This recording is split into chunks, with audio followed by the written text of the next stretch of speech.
the Dark Show for March 21st, 2024.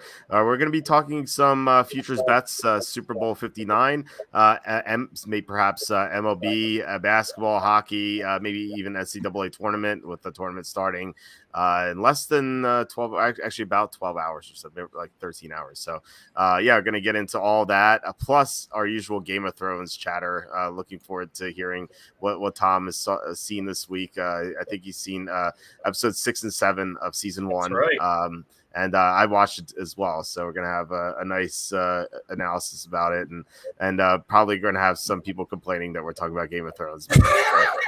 It's usually how it goes, but you can't please everyone. So yeah, we're gonna get into everything, I'm sure, in the next. I don't know how long this is gonna go, but we'll see. Joined once again by Quacky T. How's it going, Tom? Walt, here we are again. The thing about it was, like, we weren't even talking about Game of Thrones for that long. I know. At the whole last show, like, it was probably like the shortest segment of the show. It felt like 15 or 20 minutes, but 15 or 20 minutes in our conversations tends to end up being an hour. It just feels a lot shorter. But the guy just tuned in at the wrong time. But I loved it. Yeah, I'm interested. I'm excited to talk about some of the futures. I'll go over some of the other ones I had. Maybe touch on them. I might have a baseball. I'll have to see what's available to me here. On the Hard Rock app, I have a couple baseball futures maybe, but excited to get into it. It's been fun the last couple shows, so let's keep the momentum going. Yeah, for sure. It's always a blast to do these episodes, so I'm looking forward to it. By the way, those who were confused about why Tom is on Wednesday and not Thursday, he and Kenny decided to switch. So Tom's going to be on today. Kenny's going to be on tomorrow, and then we'll see if Tom can make it on Saturday. We talked about. I'm planning on it. I'll be here. All right. Well, I think by then you might have episodes 8 and 9 watched, which means episode 9 is the big one. So you'll get to see your first season, your first episode 9 of Game of Thrones. So I'm looking forward to that as well. But yeah, go ahead. Give me one of those star certificates with like the smiling star on it, like Quacky's first season completed, sort of thing. It's been fun. I'll be honest, I wasn't sure about it at first because it took me forever to figure out who is who, but now it is really getting good. So I'm glad I stuck to it here. I'm glad I got you into it. Actually, I was eating dinner and I was telling my wife about the show that we're watching. You texted me. Actually, I was texting. I showed you a picture of the copy of the book that are going to come out, the jerks of the college years. Like an artist sent me a rough draft of the cover art. I showed it to you, and then I told my wife that I was texting you, and and I said, oh, Tom's watching Game of Thrones for the first time. Like, my wife looked at me like I had 3 heads. I was like, what's going on? And she's like, Tom has never seen Game of Thrones. So, yeah, admittedly, like, I've never seen Lord of the Rings either. I don't think you're missing much. Wait, what's that? I don't think you're missing much, to be honest. Oh, okay, hot take here. No, but I think it's just not really it's just not really a genre I typically get into. But this has been different this time around, so it's been cool. Yeah. I was never a fan of Lord of the Rings. I watched the first movie at the movie theater, and I swear I was dozing off. It was so boring. So I don't know. Maybe the other movies are better. I can't say anything about that, but the first one I didn't like. It just seemed like a never-ending quest of it's one of those we need the MacGuffin, and then we found the MacGuffin, so we can go to the next place. It's like okay, it's so tedious. It just I don't know. I just didn't like it, but Game of Thrones is a lot better. So please hit like, subscribe, comment below, share this video. Visit the link in the description for the merch store. All that would mean a lot to us. If we really want to help support the show, we have super chats. We had a $2 super chat from DeGenanon yesterday. That really means a lot. Like $2. Yeah, we appreciate it. Yeah, some people might scoff at that. $2, but no, it really means a lot because these YouTube ads pay nothing. Like, it's usually $1 or less. Like, sometimes it's like 20 cents. It's just so brutal. So that super chat may have been like 10x our usual revenue here on YouTube. So I really appreciate it. Really appreciate any super chats you guys may have, and if we see it, we'll bring up your super chat right away and talk about it and thank you. So yeah, that would be great. But yeah, I mean, otherwise, leave your comments, questions. It could be about anything. As you guys know, I'll answer anything. Let's not try to get Tom canceled here, but this is not like yesterday where I can talk about the nonsense that we saw on Saved by the Bell. Like I personally can't get canceled. It's impossible because I work for myself and I fund my own company, and frankly, I don't give a damn. So I can't get canceled. The consideration on this, I appreciate you, man. Yeah, thank you. There you go. Hey, John Sanders, thank you so much, my friend. Yeah, Good to see you. The usual 9/11 super chat for John Sanders. Really appreciate it. Thank you so much, John. First coach fired in season: Mike McCarthy or Robert Saleh? I take McCarthy every time, day or night, and I don't look back, no matter the situation, man. I take it from a Packers fan. And I don't mean to throw shade, but it's like he's just. I mean, yeah, he won a Super Bowl in Green Bay, but he just can't remember that NFC Championship game against the Seahawks, the 2014-2015 season. It's like, dude, you kick a field goal at the one twice? Come on, man. It's the NFC Championship game, bro. It's like, oh, yeah, they blew that. I remember I was delivering pizza at the time. Sorry to take this on a tangent, but you know how, if you're a regular viewer, you know how I do. I was delivering pizza at the time. I was still in school, and I was like watching it on game. I was like following it on Gamecast. I have to this day never watched that game. I've seen like the main plays. Like I know what happened. I've never watched that game, and I never will. That was the last time I was my final bout of sports depression, getting upset over my teams. It's like, like when your girlfriend breaks up with you, or like that 300-pound weight on your chest feeling, like you get something similar to that with sport. That game hurt. Like, and I've had some bad losses, as I know many franchises have, many fans have. But the Packers in the Rodgers era, like, yeah, I guess I can't complain because they did get a Super Bowl, but like they got hosed so many freaking times. I take McCarthy every time, and I don't look back. I don't even need to know the circumstances. It's funny. I know, I agree. I think definitely McCarthy over Saleh. Although, like, if Saleh if Saleh gets fired, I think it's like Aaron Rodgers getting hurt again or something like that. Like if Rodgers goes down and they start like 0-4 or 1-5, I could see him getting fired. Just kind of like a last ditch effort to kind of like energize the team. But if Rodgers is healthy, I have a tough time seeing the Jets struggle. So. The only thing I could, I'm sorry, Walt. No, go ahead. The only thing I could see, like, I see them definitely being a playoff team, as I'm sure that's a very popular opinion, as so long as they stay healthy. But like, if they get like, let's say they get like the 1 or 2 seed, and then like get like blown out in the first playoff game, like sometimes that could be, it might be like, all right, that can get a coach fired from time to time as well. So. Maybe if something like that happens, Saleh. But yeah, you know where I stand here, John, and we appreciate you, man. Thanks for always coming by. Yeah, for sure. And I think McCarthy.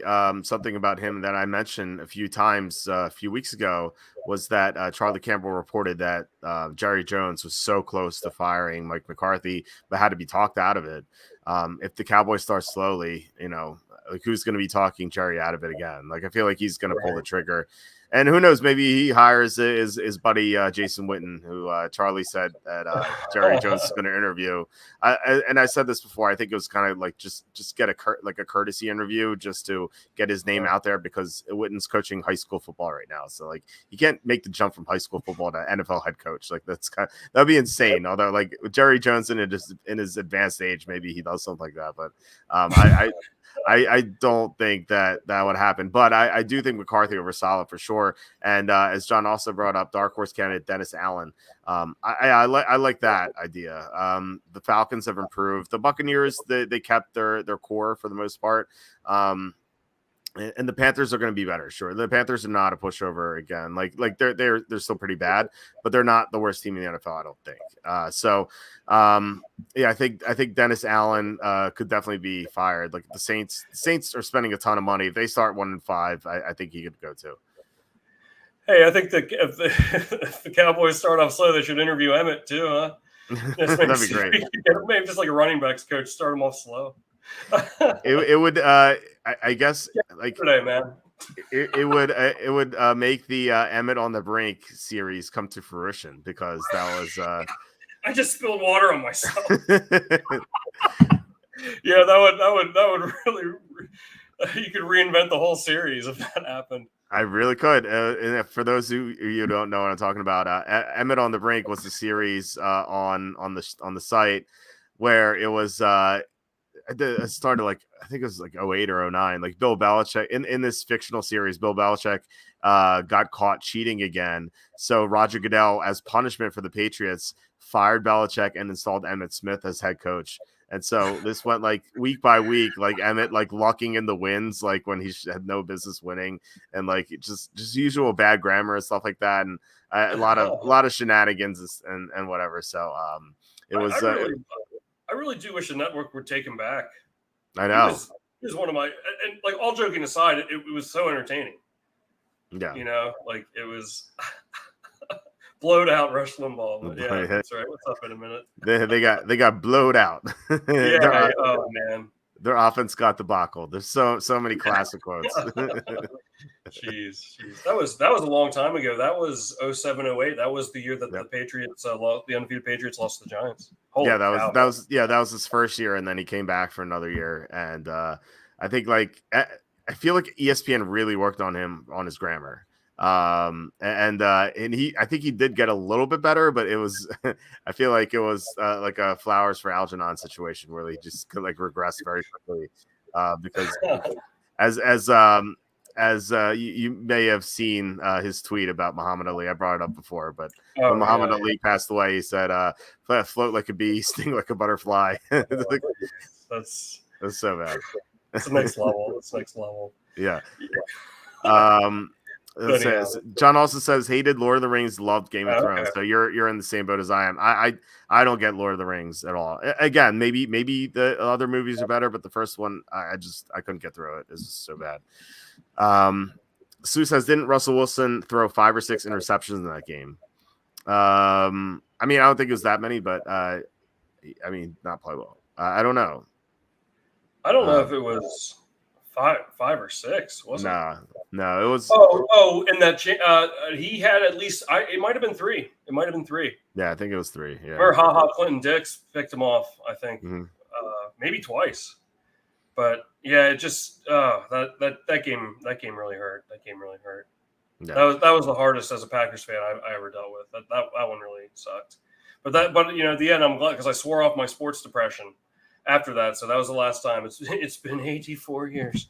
No, it's been what, like nine seasons now. You know what makes me, I was just talking about the 07-08 Super Bowl when the undefeated Patriots lost to the Giants. So that was what, like 16 it'd be 16. That was 16 years ago. Think about like when you first started watching NFL as a kid. Like, did you know what was going on like in the Super Bowl 16 years prior? I guess it's different because we didn't have the internet then. But like, isn't it weird to think how like younger fans don't really know or might not know about that Super Bowl really that well or be that familiar with it? Whereas it's like that was one of the most memorable Super Bowls of my lifetime, like by far. Yeah. By far. So, like, I don't know. Like, it's just, I guess my point is, like, a lot of time has passed. Like, it doesn't seem like that long ago. It's interesting. Like, I don't know. When I was 16, and we're a few years apart. We're close in age, but a few years apart. When I was 16, that was the year that was the Randy Moss a rookie year for the Vikings. That's my favorite team of all time. Right. All right. And so like, you know, 16 years prior was the 82 was like right before Marino. And so like that seems so long ago. I find that like whenever you think of a year, if you've lived through the year, it doesn't seem that far apart, that long ago. But if you think of a year that like you weren't alive, it's just like, wow, that seems so long ago. Like for me, like I was born 82, but I think of like, if I hear something that happened like 83, 84, 85, I'm like, yeah, I was like, yeah, that, okay. Yeah. It seems that was obviously long ago, but you know, I lived through it. So it doesn't seem like that far away. But if I hear like something that happened like the 70s, like 77 or 78, it's only like four years before that. I'm like, wow, 70s. Now it's so long ago. Like, wow, this is like prehistoric. Yeah. You know, it's weird. Yeah, it is weird. And you know what? That's an interesting point, because I feel so, like, I would say I'm very well versed in the 85 Chicago Bears. Mm-hmm. I watched that documentary, that 30 for 30 on the 85 Bears, at least, keeping it real, at least 100 times, at least. And I've knew a good bit about that team beforehand. I mean, probably the greatest NFL team, in my opinion, ever, I think. But, you know, like, I didn't think about it until like I had watched it like several times. I was like, wow, like all of this happened before I was born. Like I wasn't like when all this was going on, because I was born in '86. Mm-hmm. So I don't know. Like I've had like a similar feeling with something like that. It's like, oh, I wasn't even around when this was happening. Like I wasn't even a baby. So right. It's weird. It's weird to think that. And like we talked about this before. Like 9/11 was you know, it's coming up on 23 years now, and like it's so bizarre to think that so like again I was born 82, and like JFK's assassination was 19 years before then. So like, you know, the amount of time between like my birth and JFK is less than, you know, someone like someone like right now to 9/11, you know. It seems so weird, doesn't it? Yeah, there are people who can legally get into a bar who were not alive for 9/11. Right, crazy. That's crazy. You know, I saw this meme recently. It said next year in 2025 we will be the same amount of time away from 2000 as we are from 2050. That is mind blowing to me. I know. That's mind blowing to me. So not to be extra. That's such a cliche. Oh, it blew my mind, man. That's old hat to say that now, huh? I know. The man speaks in cliches. But anyhow, yeah. In a minute, yeah, that 98-99 Vikings team, that's my favorite team of all time. Maybe the second best, even though they didn't win the Super Bowl that year. As you know, they lost that NFC Championship game to the Falcons. The late, great Denny Green was the coach of that Vikings team, too. That was one of the greatest teams I've ever seen, that 98. Randy Moss's rookie year. Remember that Thanksgiving game? He had 3 catches, 3 touchdowns, like 167 yards.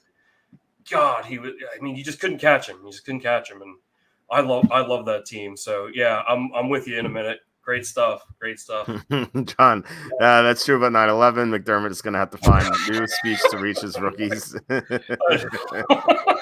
my God. That's pretty wild. Like, yeah, his rookies wouldn't have been alive then. That's kind of insane. So they wouldn't even know what he's talking about, maybe. And I'm like, I mean, like think about my son. My son's 2. Like, you know, eventually he's going to do like history reports on 9/11, you know, and like we lived through it. Like how bizarre is that? Yeah, I was just thinking about the McDermott thing again the other day. It's like, dude, that's why I'm laughing. Just for those of you that might not be able to pick up on context, it's just like, dude, how could you you thought this through as like a motivational speech? Like, I don't know. That new way to coach his rookies. Anyhow, yeah, that's so weird. I can't believe that was 20. It's going to be 23 years. Mm-hmm. That's great. Yeah, my cousin is 21, and I was like, so I mean, I asked him. I was like, obviously, I knew the answer because he's only 21. I was like, so, but you know, for comic value, I was like, so you weren't alive when 9/11 happened, right? And he's like, no. He's like, I read about it like in school though. Wow. I think it'd be like, I think it's interesting to like hear their perspective. Like, what do you know of 9/11? You know, like, because they weren't alive, so everything that they know, they either heard from someone or they read, because they never lived through it. Like, I remember that day like it was yesterday, and yeah, it's like 23 years, like almost a quarter of a century ago. It's insane. Wow. Now when you put it like that, that's yeah. Oh, dude, remember Y2K? We're coming up on the 25-year anniversary of Y2K. Jeez, that was something. Dude, I remember. I was only 13, but yeah, well, a little bit. I was like, as soon as the clock struck midnight and the year flipped from 99 to 2000, I was like, uh-oh, is everything going to shut down and like just we're going to live like cavemen? But like nothing happened at all. But like everyone is so scared. Actually, I was in a computer science class. This was my senior year in high school.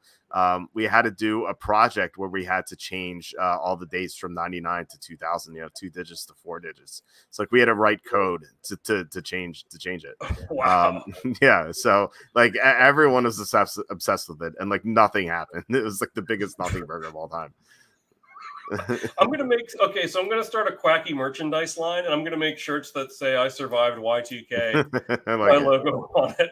I'd wear one. People would wear it. I bet for sure. Yeah, I don't know. I was never worried. I was also 13.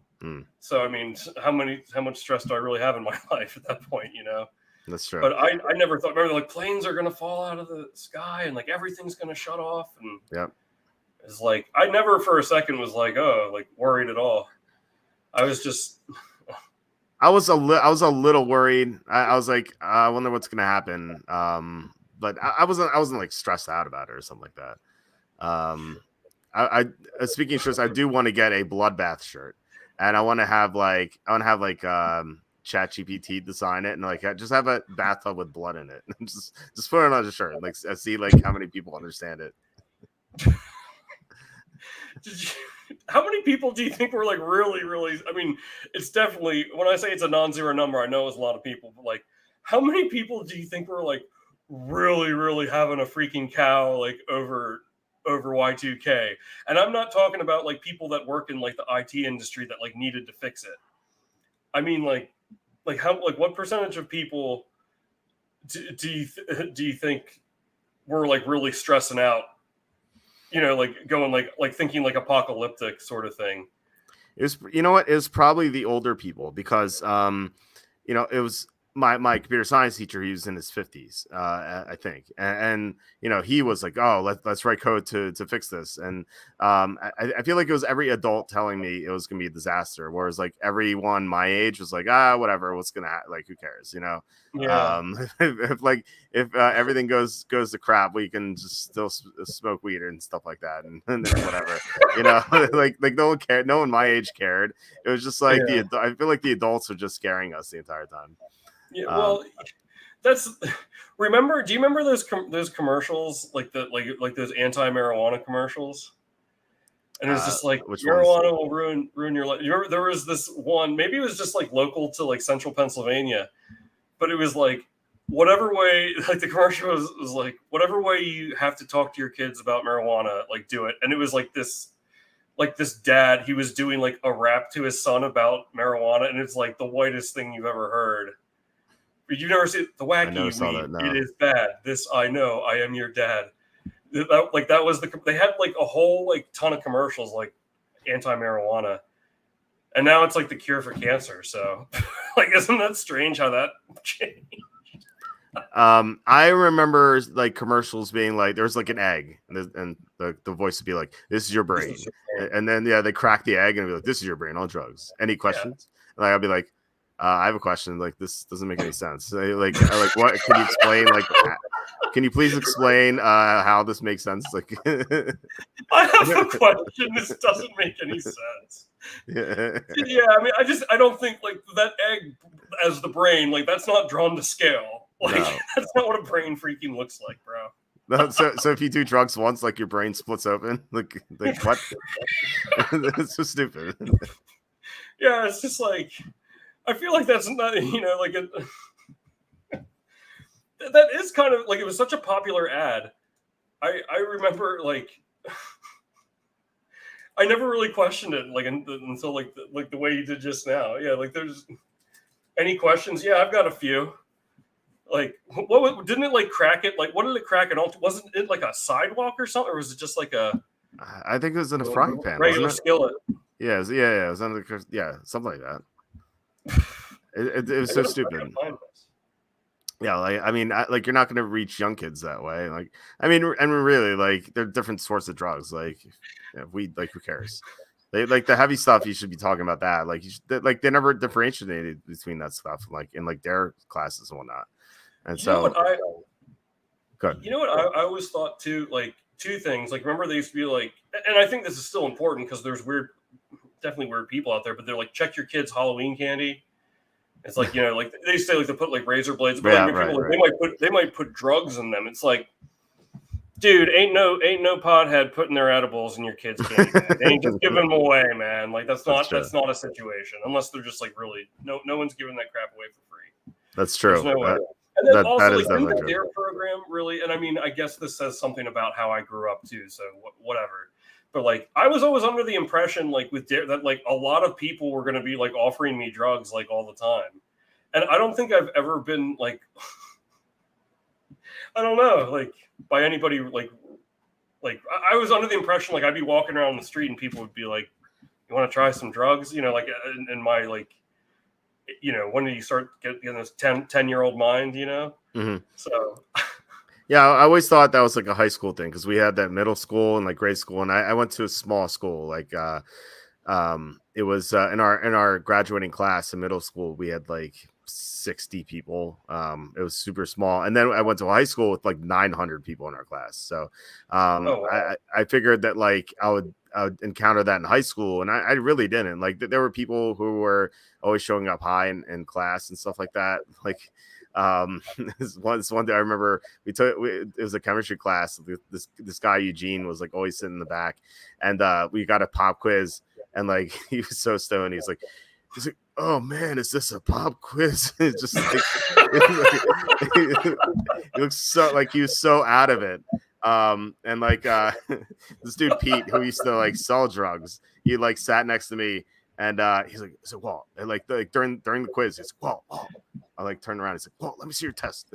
So like I put it like toward the left, and he actually grabbed it and he gave it to Eugene so he could copy the answers. Like he's like staring like so closely at it, just like copying my answers. And I was just like laughing. I was like, this is the funniest thing ever. Jeez. Oh man, that's awesome. Oh, we've got more drug talk here. Don F. Maybe it's the weed. No, he says all your browser tabs are giving me anxiety. So that's Don, actually less than I'm used to seeing. Don, you've not seen anything here. Let me hold on a second. Let me I'm gonna really freak you out like right now. I don't know if I can share my hold on. I'm gonna try to figure this out. I'm gonna try to share the same window I'm on here, which is gonna be a little tricky, but I think I can do it. Let me see. Stop screen, and let me share the other screen, and this now you're gonna see all these tabs. Yeah, here we go. Okay, now look at that, the beautiful look at all those tabs. Holy cow. Oh my god, man. You know what? I bet you know like exactly what they all are too. I bet you have muscle memory for it all too, don't you? Yep. As you see, there's so many YouTube ads. Those are just music that I listen to. Look, it's like Quacky's Funhouse with the mirrors back. I know. Yeah, let's stop. I just had to show you because that snippet that you saw there, like those few tabs. I don't know how many of those are, but yeah, this is nothing compared to my main window. And like those are 2 of 3 windows. I have another window with more tabs, not as many as the first one, but more than this one. So in total, I would assume I have about probably like 200 tabs open or something like that. You have a supercomputer. It was super expensive to build this, but I got a Black Friday deal for like half off. What'd you say? Tell me what movie. Oh, go ahead. No, go ahead. Finish your story. No, it was it's not really a story. It was just like my last computer was slow, and I was like I work so much for my computer, I might as well get like a max out everything, like every single feature, just get the best thing. And so I try to do it on what program? It's like Lenovo. I think it's in a Lenovo. I went to their website and I tried to build a custom, and it was so expensive. I was like, forget it. I'm not going to do this. But then like it was Black Friday, and I got half off, and so it was like the normal cost of a computer. So I was like, this is sweet. So awesome. Yeah, so it's like it was like the highest end everything, but it was half off, so it worked out. Wow. Supercomputers. You know, tell me what movie this is from. Thinking Machine Supercomputers. If you know what that's from, I will. No, Thinking Machine Supercomputers. It's from the original Jurassic Park, when they're on the ride. Okay. And they're doing, he's like, bingo, dino, DNA. He's like, so we use the code to complete the DNA strand, And then like they show like how they do it, and he goes, "Cable guy, no, decent guess this around the same time frame." But then like he goes, "Thinking machine supercomputers." It's like in 1993, like thinking machines.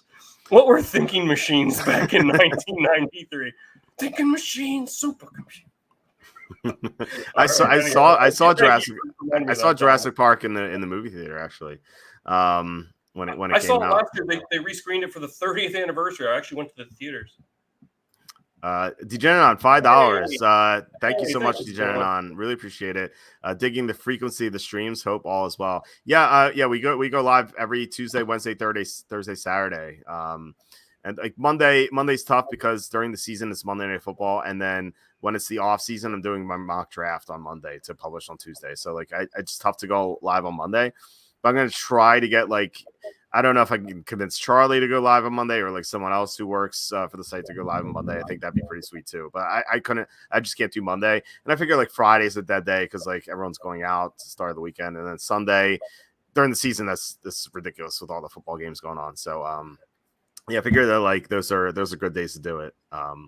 And like I because when we started, it was Monday through Thursday, and then we had a big gap during the weekend. I kind of liked having one weekend show because like not only is it like it's not too much of a break, but also I've had some guests on that could only do weekends, so I thought that worked out pretty well.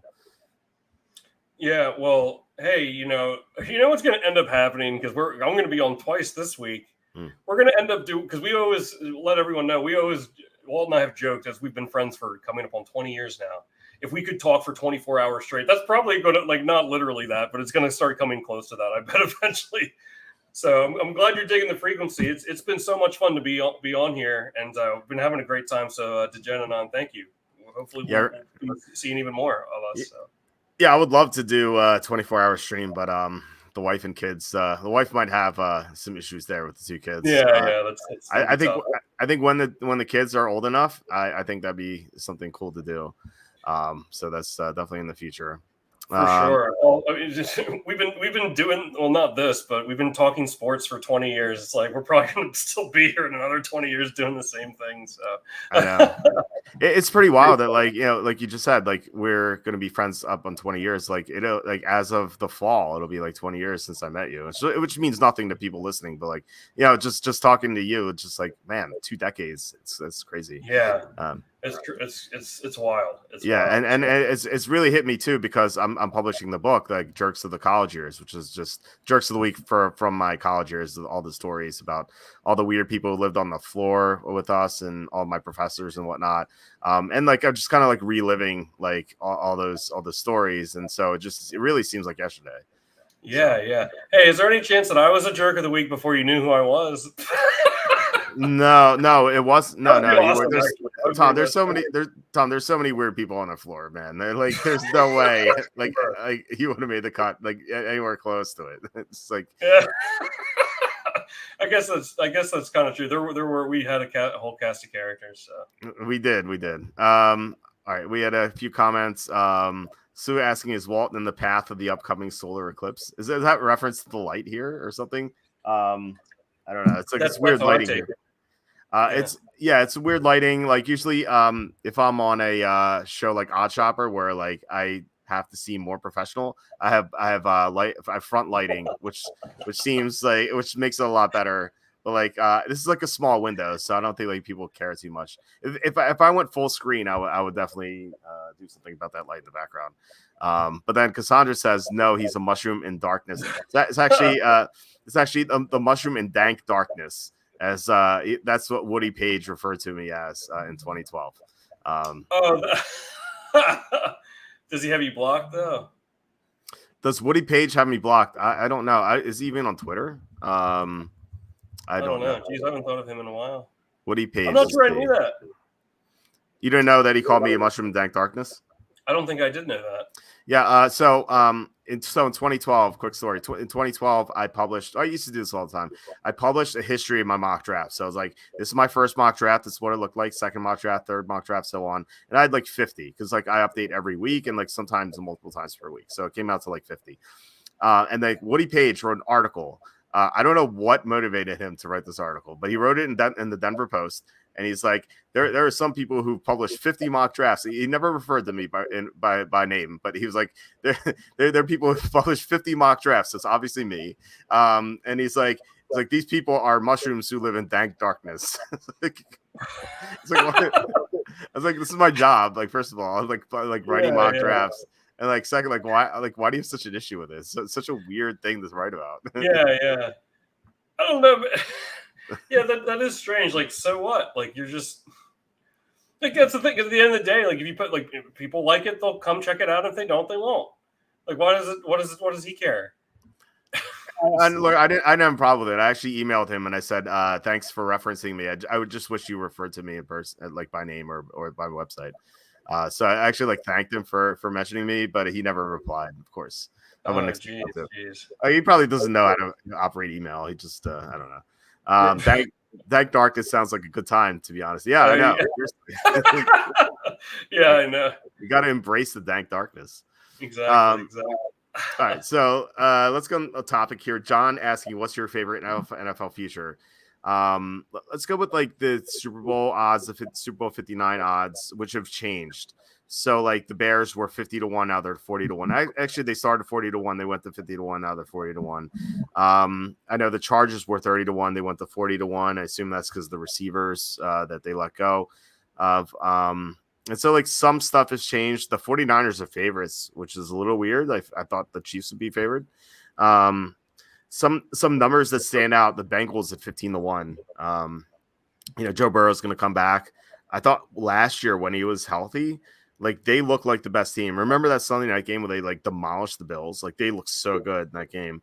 And then Burrow went down. And so like, I think people kind of forget how good they can be.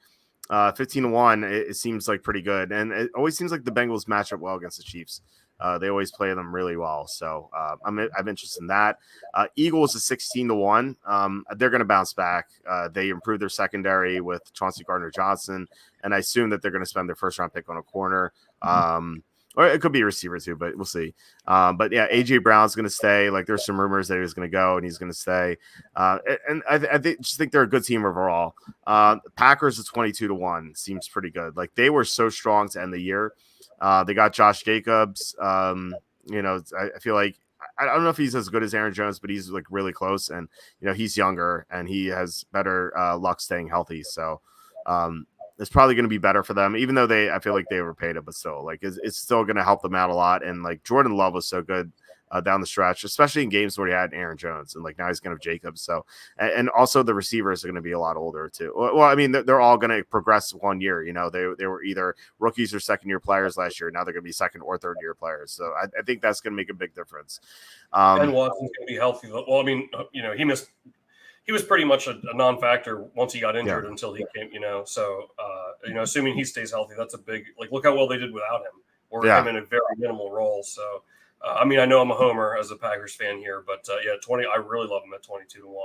Yeah, I do too. And then the other team I'm looking at is the New York Jets at 30-1. Sorry, John. I know you're a Bills fan. I actually do like the Bills as well. It's 12-1.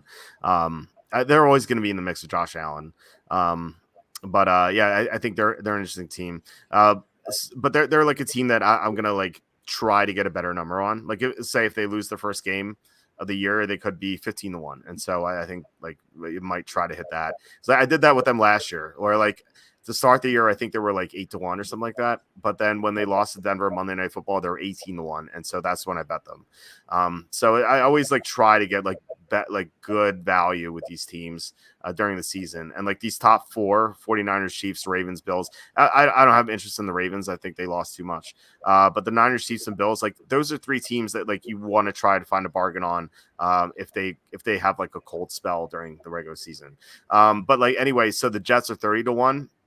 They signed Tyron Smith, Mike Williams, a couple of other offensive linemen like Morgan Moses, John Simpson. they're going to have Aaron Rodgers back from injury. Obviously, Breece Hall is going to be a year removed from his torn ACL. I think they have great upside. And their defense is still awesome. And they added the run defense was actually weak last year. They had a great pass defense, but the run defense was weak, and they signed Lecky Fotu to improve against the run. So the Jets are going to be in the mix for sure. Just got to wonder if like Rodgers plus Smith plus Mike Williams can stay healthy, which like probably not, but like if they can, I know it's a big if, but if they can, they're going to be down to the wire. They're going to be in the AFC Championship at least, I think. I like all those teams. If I had to choose one to bet, I think I'm with you, Tom. I think I like the Packers 22-1. Like I feel like they're just as good as the Lions. Maybe like a slightly less, but like the Lions are 13-1, the Packers are 22-1. That's a pretty substantial difference. I feel like the Packers are really well coached. You know, Jordan Love's gonna have another year of experience. Same thing with receivers. As you said, Christian Watson's gonna be back. I think there's a lot to like there with the Packers 22-1. Yeah, you know, I as I expressed, I really like it too. The team is so young. If they can keep that core together, I certainly think, you know, they could have a really good chance at least making the Super Bowl in the next couple of years, if not next year. The Jets at 30-1. I'm surprised that it's that high. Like I thought it would be more like maybe like where the Eagles are, or am I just crazy? But like it seems like they have a lot of. I mean, assuming they stay healthy, really all they need, not all they need, but. I mean, if you had like a halfway decent quarterback, like, you know, their defense is good, and I'm just surprised to see it at 30-1. I thought it would be more like 15-18, I guess. Yeah, I mean that's what they were last year before Rodgers got there, and then Rodgers got there and they dropped to like 15-1 or 18-1. I can't remember, but yeah. So Don says Lions versus Packers is something awesome. John says Walt it suggests Rex Ryan was looked at as competent the last time they were relevant. It's true, and you know they even this is fiction, but one of their fans even committed suicide because of the team, as you may have seen in Curb Your Enthusiasm. I mean there's a lot to hate about the Jets, but like. You know, I heard the same rhetoric about the Lions last year when I was like, it was the summer before, and everyone always asked me like, "Oh, who do you like for the Super Bowl?" That's the two questions that I get here in Philly. Like, how do you think the Eagles are going to do, and who do you like for the Super Bowl? I was saying that like I really like the Lions this year, and people looked at me like I was crazy, and they're like, well, the Lions always suck. You know, why are you picking them? And and I had to kind of explain like all the improvements they made. And like some people bought into it. Some people were like, "Oh, that makes sense, okay." And then other people were like, "Come on, the Lions, like, come on, it's a joke." But like when I bet the Eagles to win the Super Bowl, no. I think it was I think when I bet the Chiefs to win the Super Bowl, I actually had some pushback there because people are like, "Oh, Andy Reid always chokes in the playoffs." You know, some people like actually said that to me. Like now we know that's not true because. He has these 3 Super Bowl rings to his name. I mean, that was the rhetoric with Andy Reid. And so like things changed. Remember when Peyton Manning could never win and then he won 2. And then remember when Phil Mickelson couldn't win a major and then, you know, he won. And so like, I feel like this stuff changes. So, you know, who knows? Maybe the Jets will be this powerhouse this year. I don't know. They need to stay healthy for sure. But if they do, I think they're going to be there. Hey, real quick pop quiz about Andy Reid. He's got 3 rings as a head coach. He has a 4th Super Bowl ring as a quarterback's coach. What team? Was it the Packers?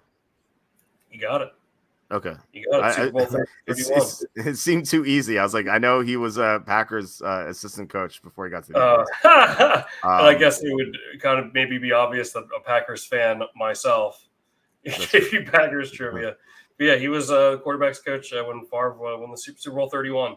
Who was the okay? Let me give you maybe a tougher one. Who was the Super Bowl MVP in that game? In the year the Packers won the Packers, Super Bowl? Yeah, when they beat the Patriots. Was it Desmond Howard? Yeah, there you go. The only special teams player to ever win Super Bowl MVP. Desmond. Yeah, I remember watching that game. We're talking about like actually there was a comment here. John, he says, theory, your most memorable Super Bowl happens when you first start following the NFL closely. Packers Broncos one stands out to me when I was 12. So yeah, so that was the year after. For me, it was like I remember the first Super Bowl I ever watched was was the Cowboys Bills Super Bowl. Sorry, John. Mhm. But that was the first time I watched it. And I remember like I was at my friend Josh's house. And like we were chasing his cat around while the game was on. And so we weren't like really paying attention. We were like 10 or something like that. So like our attention spans weren't that great, but I do remember that game being on TV. And like the first game, or at least half the game that I watched, the first Super Bowl I watched really closely was unfortunately 49ers Chargers, which is like one of the most lopsided Super Bowls. So like I remember intently watching the first half. And then there was a halftime, and I was like, you know what? I don't care. Like this game's over. Like I'm not gonna do something else. So actually, I think I went outside and like shot some hoops or something like that. I remember it was like not that cold outside. So, so I did that. So anyway, it was like that was not too memorable for me. But I actually like for a game that bad, I do remember it. So, yeah, that's the highest. I think that's the highest scoring. Yeah, because 49-26, right? So that's. 75 points? And then it almost got to 41-33, the Eagles, when they beat the Patriots, 74 points. Mm-hmm. Yeah, Steve Young had 6 touchdown passes. Yeah, Super Bowl MVP. Yeah, it was disgusting. It was so lopsided. Yeah. Natron Means, remember Natron Means on the Chargers? Yeah. I have some of his football cards. That's cool. Yeah, I was like Natron Means. Yeah, someone else was talking about. I think in a minute was talking about sports cards. I have a whole closet full of like sports cards that I have. Actually, they're in the garage now. But my dad and I used to like go to the sports card store every Sunday and like just we'd buy a box of cards and just open it. It's just so much fun, and like I have so many sports cards from like back in the day. That's so cool. Yeah. I have a bunch too. I was looking through them recently. I had these old like Sports Illustrated for Kids cards. And like one of them, it was Bob Dole playing at like Yale or something. Really? Or like wherever he went. It was like an Ivy League school. And it was like from, whatever, long time ago. And I actually looked it up, like it was worth like $20 or like $10 or something. I was like, wow, because like Sports Illustrated for Kids, like who has those cards? I couldn't believe I had some of those. Bob Dole rookie card. Bob, yeah, like I guess he played basketball at whatever college he went to. It was meant to be like unique and like weird stuff like that, Okay. Like people who are public figures but aren't professional athletes but were athletes at one point. Sort of thing. Remember I'll tell you another memorable one. Remember Rams and Titans that we were talking about? Yeah, because I was asking you who made that tackle was Mike Jones. Mm-hmm. It was the Rams that Rams Titans Super Bowl, because the Rams, as incredible as they were all year, I remember I was like, they really kind of struggled like down the stretch there in the playoffs. I thought it might be like a limp into the finish line sort of scenario, like the undefeated Patriots went through.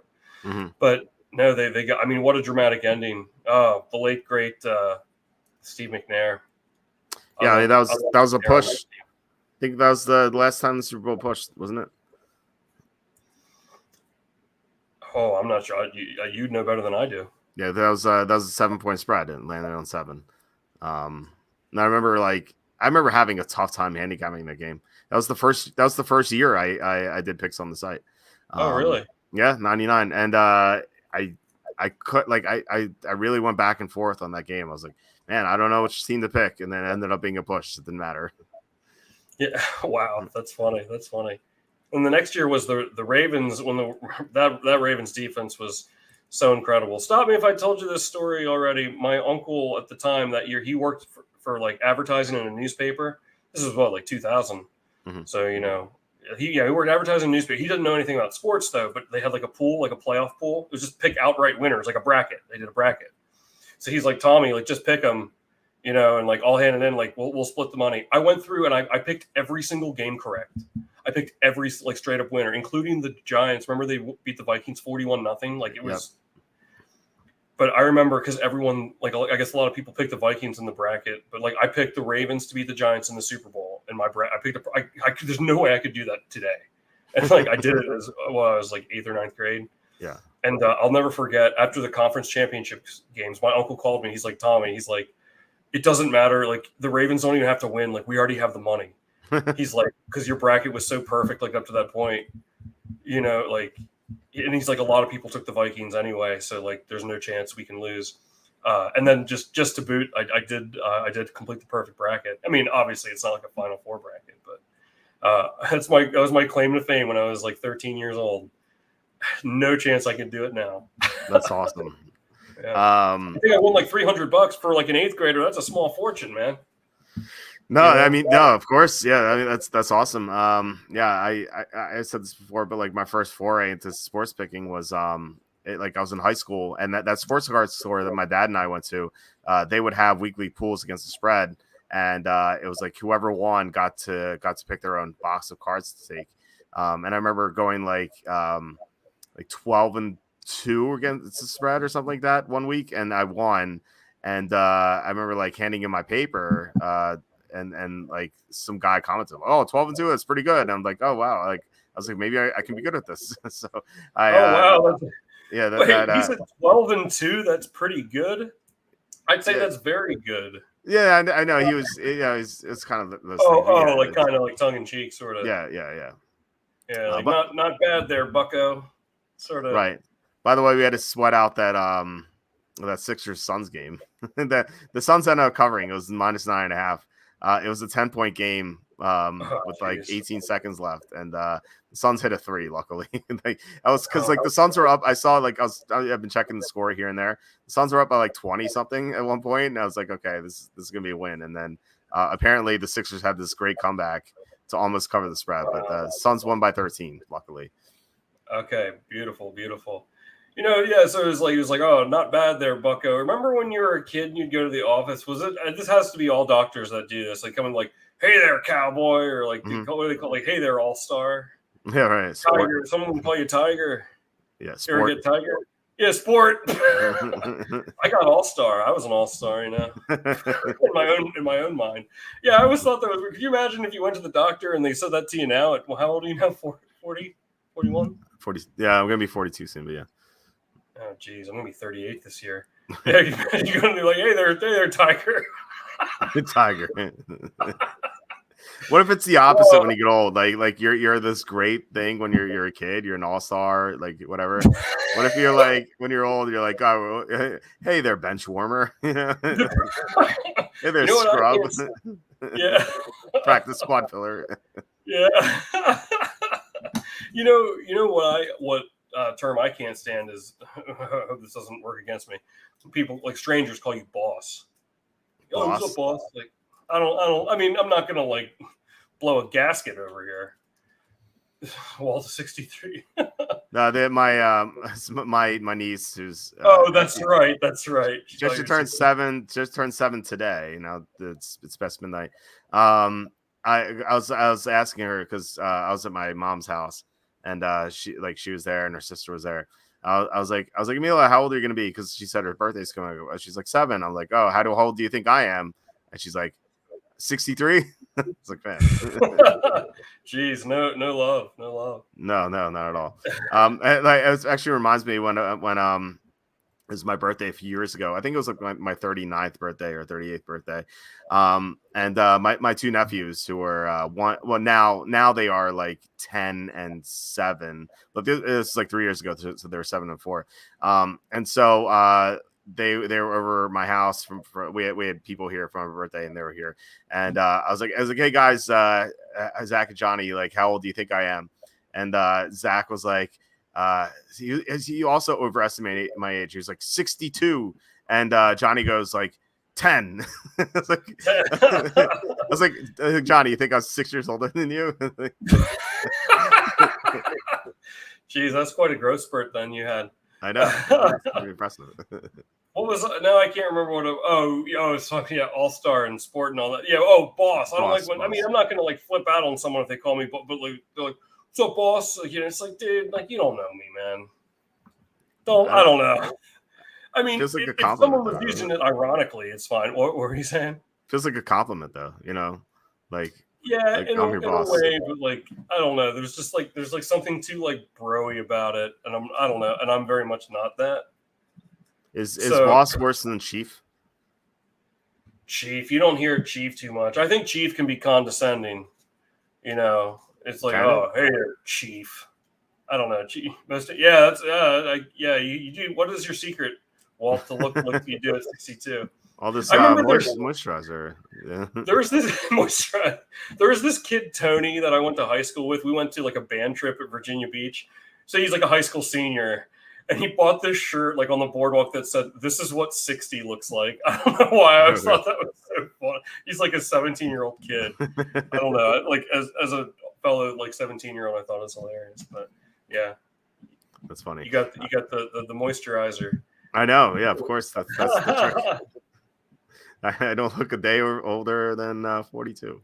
All right. So any other bets you like? Anything on the lower end? Like, do you still have interest in the Bears? Yeah,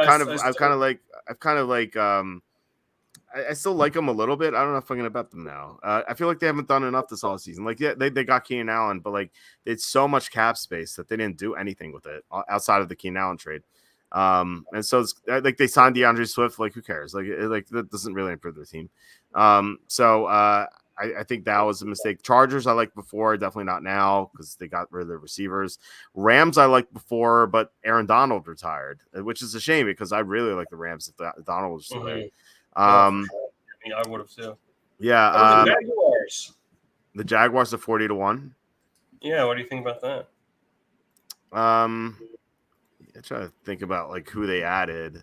Just want to look at the depth chart. So they got help on they got Gabe Davis, Mitch Morse, Eric Armstead, Darnell Savage. They got some good players for sure. Like they're definitely gonna be better. I don't think that's bad. I don't think that's a bad bet at 40-1. It's an easier division. It's not like an easy division, but it's easier than some, especially in the AFC. I don't know if I trust Doug Peterson though. And like you have to kind of question like, do you like the Colts at 50-1? Because the Colts are really good too. If Richardson can stay healthy, of course, like he takes so many hits, it's tough to trust. And the Texans are 20-1. I think they're going to be a good team too. But no, 40-1 seems like it's pretty good. People will forget that the Jaguars were 8-3 at some point last year, and then Trevor Lawrence got hurt, and so I think we're getting them at a discount. Like if Lawrence never got hurt, the Jaguars would have made the playoffs. 100%. So yeah, so they'd be like 25-1 right now. I think maybe even 22-1. I feel like the thing with the Jags last year that doesn't show up in the box score, as they say, like. You could tell, like, I remember that Ravens game especially, which was the game after the Bengals game that they lost. Like, you could tell Lawrence was playing a little scared. Mm-hmm. You could tell he was, like, and that's huge, like that. And you're right. Like, if he stays healthy, like, I think they should have been a playoff team last year. I was really because I took them and the Lions to win the Super Bowl last year. So I was pretty disappointed that they didn't make the playoffs when they were 8-3. So. But yeah, and I think maybe because of that, people are going to be, low on them. I think that's a pretty good number. I think they'll be a playoff team. I do like the Bears too. I mean, I guess they're going to take Caleb Williams here. I don't know. There's a lot about. I mean, we've harped on it before about how the defense really improved with the signing of Sweat. Since they picked up Sweat last year, midseason. I just think they're going to get better. I think the offense is, they have a lot of strong pieces. I guess the biggest problem is, well, not problem, but is going to be at the quarterback position. I mean, let's say that Williams comes in and has a season like, or even close to what CJ Stroud had last year. Mm-hmm. Like, do you think that this Bears team is more talented than that Texans team last year? I think. Yeah, I think so. Yeah. So like if he has like, and that's I realize that's a tall order for another rookie quarterback to have a CJ Stroud type of rookie season, but I don't even think it needs to be that much. Something adjacent to it. If he he hits the ground running, like could happen. Hell, Mark Sanchez took the Jets to the freaking AFC Championship game twice in his first 2 years. Yeah, so I mean Brock Purdy almost won the Super Bowl last year. Or 2022. You know what I mean? So yeah, I can see that. And the NFC is weaker than the AFC, so yeah, maybe I will bet the Bears. I wish they were still 50-1. Maybe they are somewhere, just shop around as I always say, like it's, we have a link, by the way, on the, well, first of all, we have a link in the description at the bottom where you can get good deals. And then we have a link on the main website. So like I could probably pull up here that it goes like, best sportsbook promos. And then it takes you to this page where, usually they'll have the promos here, but like if you click here, like you can get good deals on them. Like it's so important to shop around. Like I always say that like you should have multiple sports books because like first of all you get the better number, and second you get these bonuses, deposit bonuses sometimes. Like even Bet MGM, like I've been a part of Bet MGM for like a few years now, and like sometimes I'll have to deposit, and like they'll be like, we'll give you $200 for a $400 deposit. I'm like just out of nowhere. I'm like, wow, that's like it's $200 for free basically. Yeah, you have to bet it, but you only have to bet it once, and then you can take it out. So yeah, I mean, like I definitely recommend this. So shop around for sure, and like maybe you can find a 50-1 out there. I haven't looked closely yet, but you can almost certainly find something like that. Anyway, so go ahead. I'm kind of into unless I didn't follow the all the free agent signings and whatnot. I don't know what Tampa Bay gained or lost, if anything, but like. For a team that got to the second round of the playoffs at 55-1, I don't know. Like, I think that's pretty good too. Like, did they lose any like major pieces that like would? I mean, for a team that made it to the second round, and also like I know everyone, and I think the Falcons will probably win the division too. But all of a sudden, like, yeah, I know like the Falcons just kind of needed a quarterback, but like, and Kirk Cousins is good, but not, like, just seemed like it used to be like cool to make fun of him and like how he sucks in prime time, how he can never get it done. Remember, he throws short of the first down marker on fourth down in that playoff game against the freaking Giants, and like all of a sudden, like all is saved in Atlanta. I say not so fast. Now I think it could be because I think he could play mediocre, and that would be maybe good enough. But still, a lot of pieces got to line up. So, but with that said, I still think they'll win the division. But at 55-1, I mean, I think the Bucks might be second in the division, probably.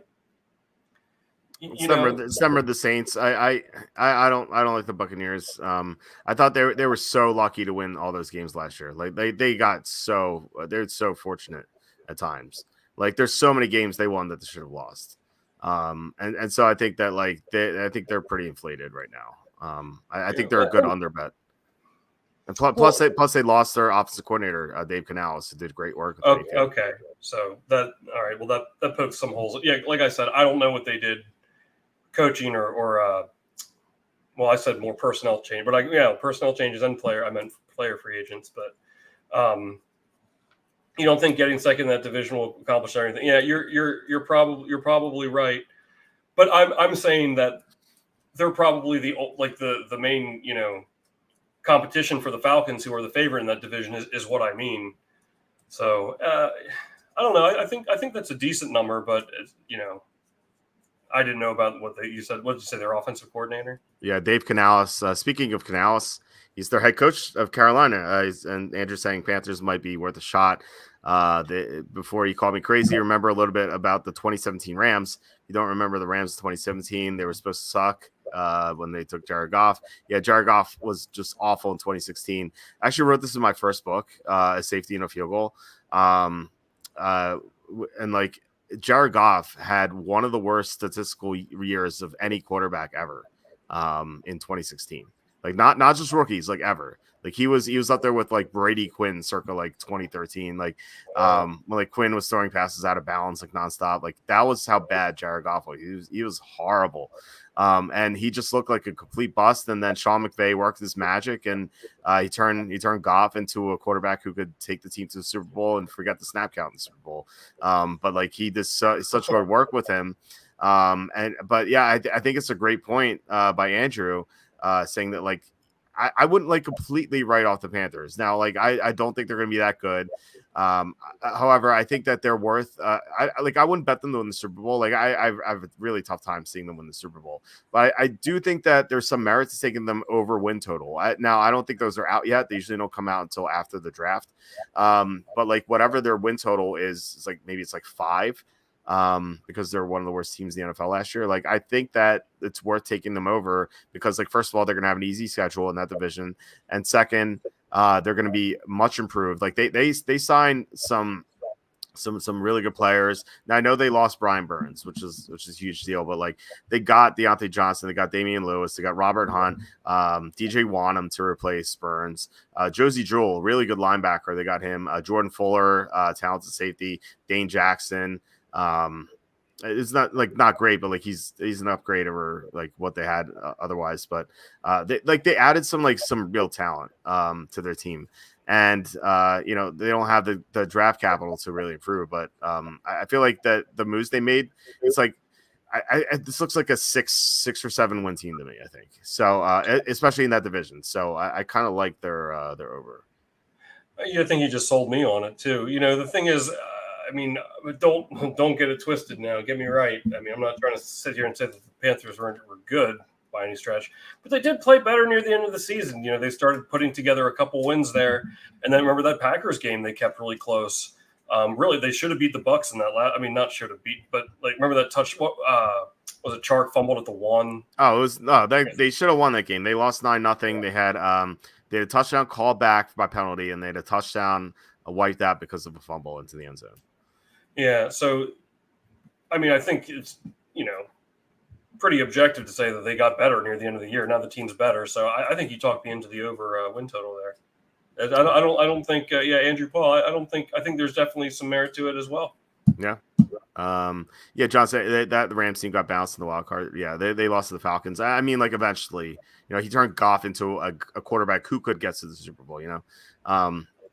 So anyway, Panthers, but they didn't lose their owner. That's a good point. Axe Tepper, who likes to throw drinks on fans, and take the quarterback that the coaches don't want. If Bryce Young hits his growth spurt, I might bet them.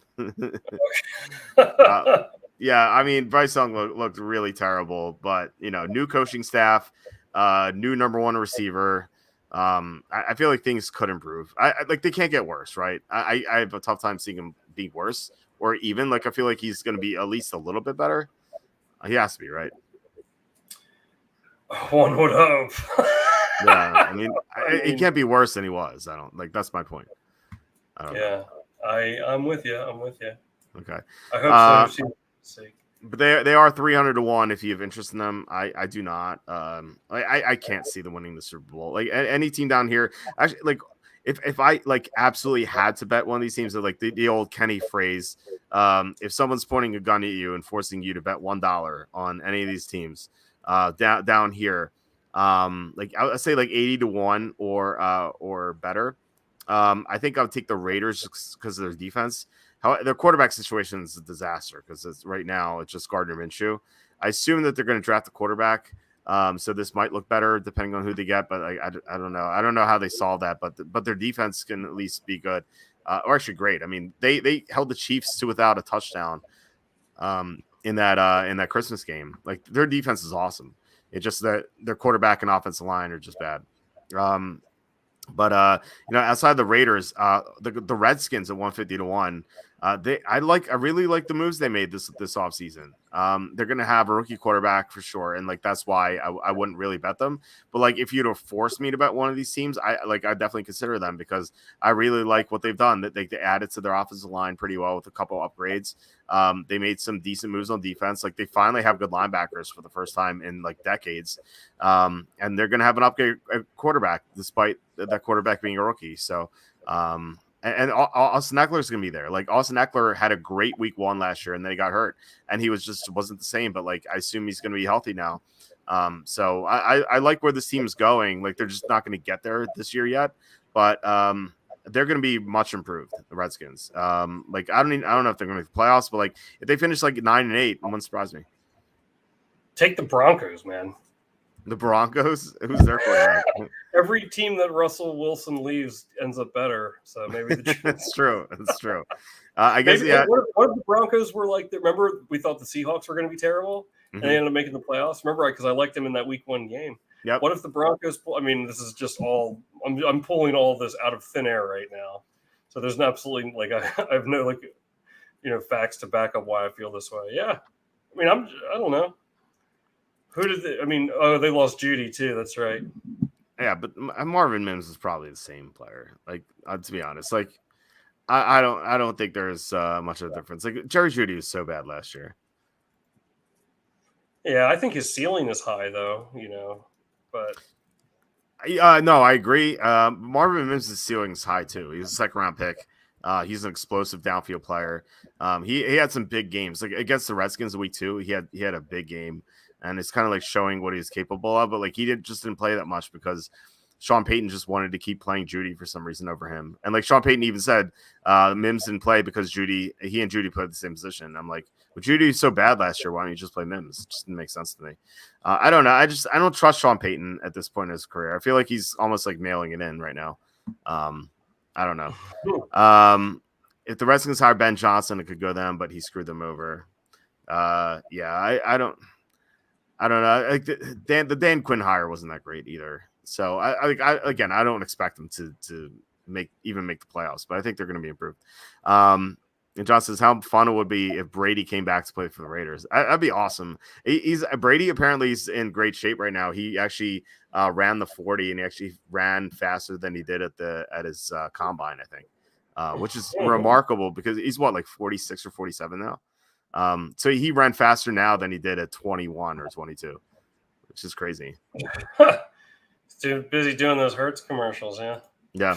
I can't even do anything like compared to when I was 21, 22. I used to swim like 8 miles a day. I used to do 3-day workouts when I swam competitively. Like it was insane. Like the amount of like athletic stuff I would do. Plus I played intramural basketball too. So like I was always working out. I'd never went a day without like exercising. And like now I've gone to the gym like once in the past 2 months because of like, I can't. Well, first of all, I can't with the 2 kids, and second, I'm in my 40s now, so there's definitely a decline. So, how about what's the over under? I'll tell you what. If Patriots over under wins was 3.5, I'll take the under. I'm serious. Yeah, I think they're bad. It's gonna be bad, man. I mean, look at that.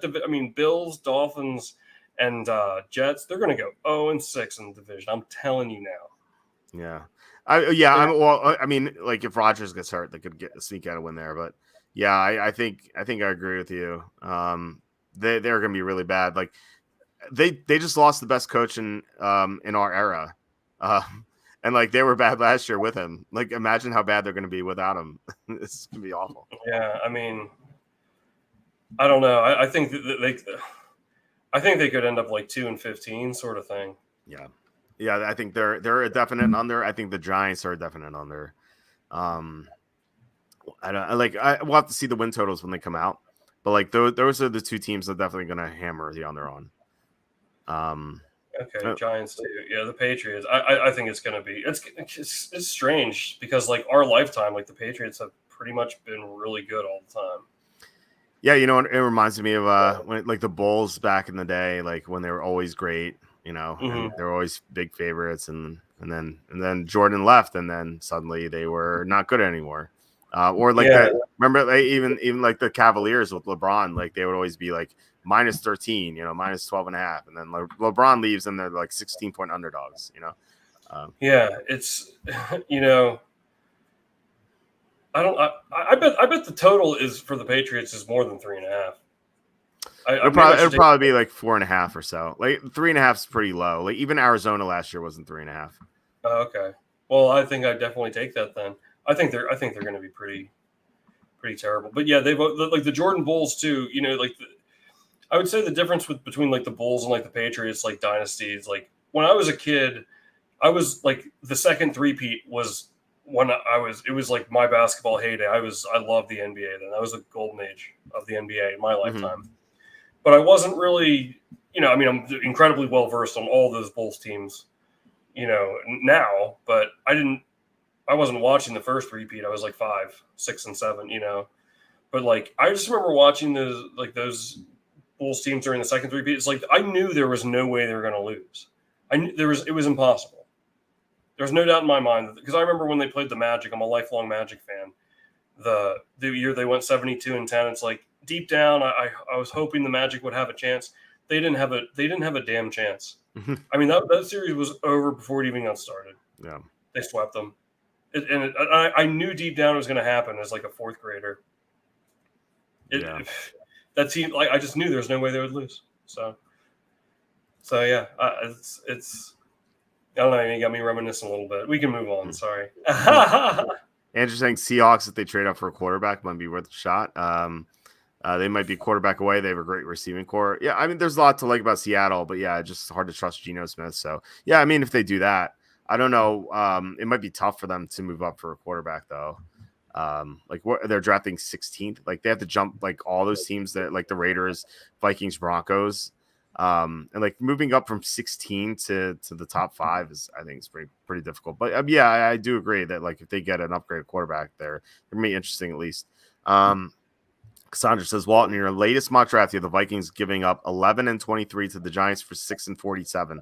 I think the Giants could probably offer just the 6, including 47 seems too much, and Minnesota seems desperate. Yeah, you could be right. I just wanted it equal to on the trade value chart, and that it turned out to be like pretty equal.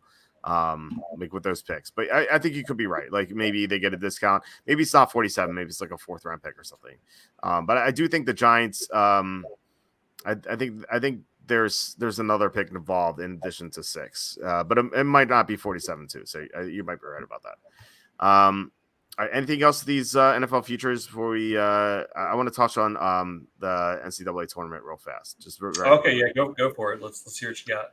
All right, so let's look at the national champions. So I know nothing about this, but I would take Purdue just because just like Virginia when they were upset, the only other team to get upset by the 1 seed, they end up winning the title the next year. So just based on that, my pick is Purdue, and that's all I got. I don't know. I haven't watched a single college basketball game all year long, so take it away.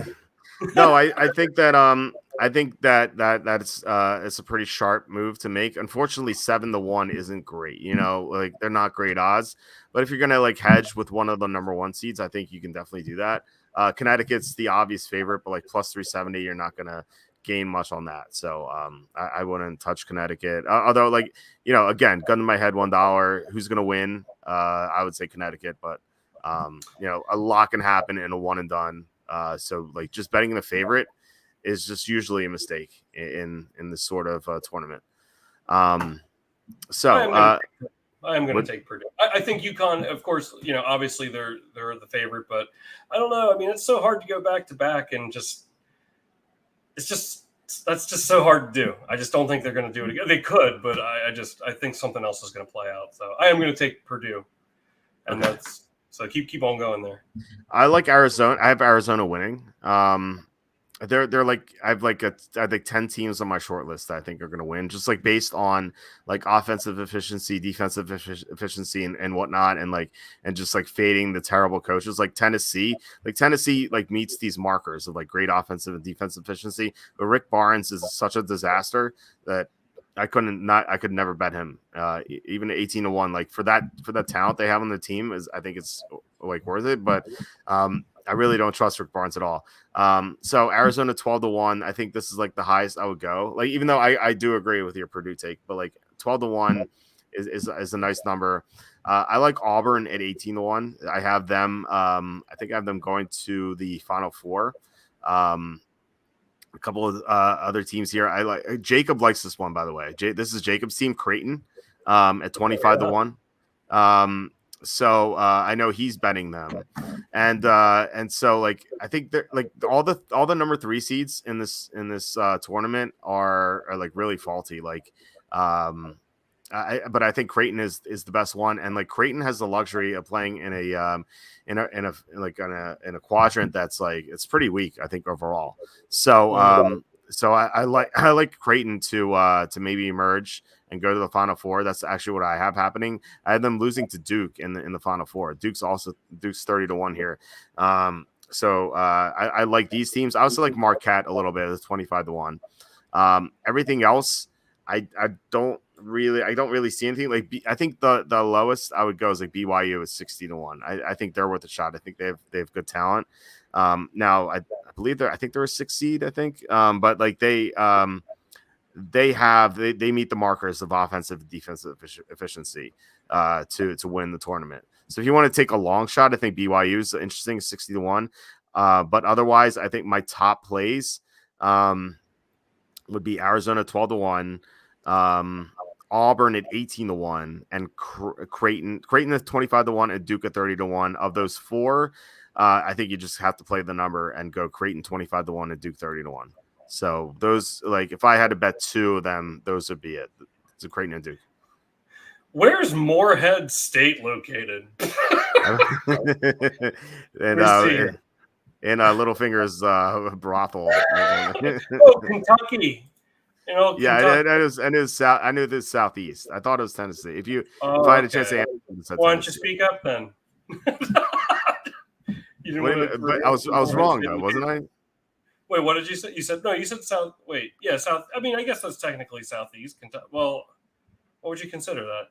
It's getting there. Well, no, I said I would have guessed Tennessee, but you're telling me it's Kentucky, right? Oh, I thought you said you would have guessed southeast.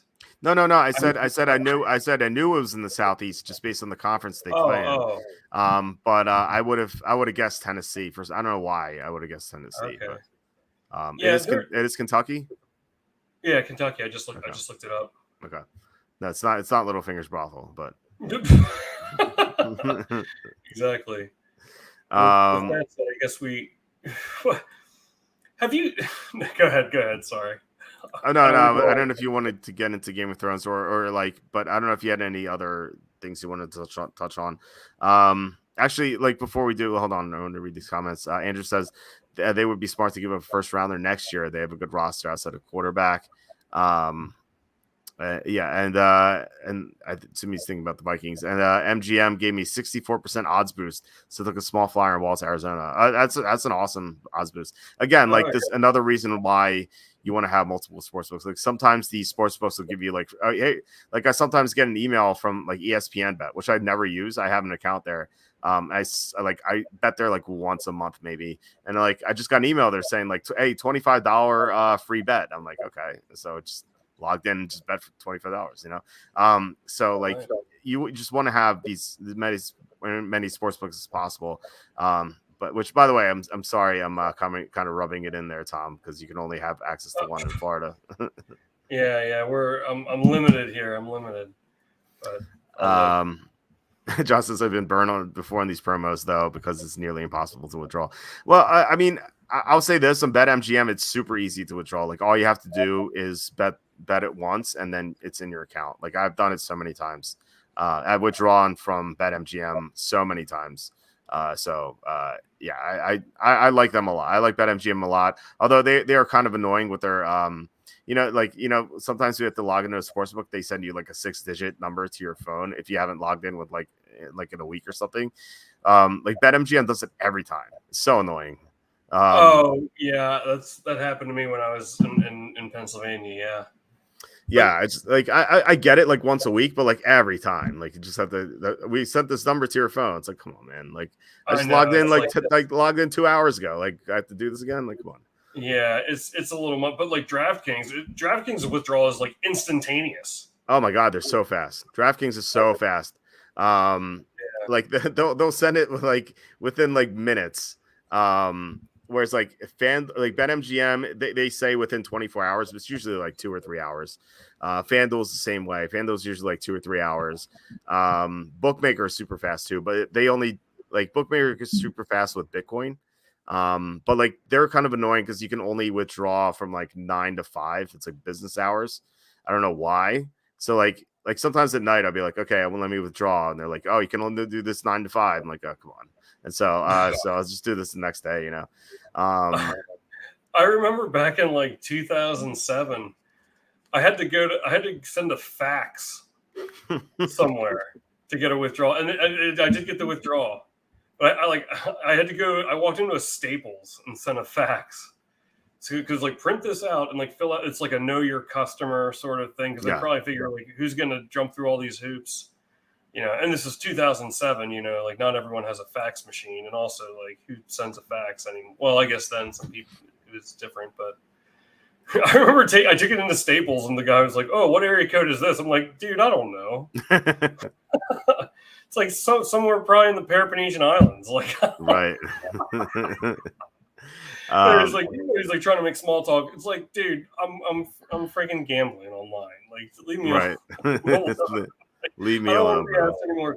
Yeah, no more. I don't want clerks asking me any more questions. As we both realize, we've had some run-ins with some pharmacy employees. Mm-hmm. It's like, just don't talk. Just ring up the merchandise and let me go on my way and maybe smile at me. I don't want to get into it with your conspiracy theories or asking me if the condoms I'm buying are any good. It's like, dude, have some couth. Anyhow, and Brant. No, I once I don't know if I said this before, but I once went to Rite Aid and got condoms and brought them to the front, and I think the cashier was my cousin. This is so awkward.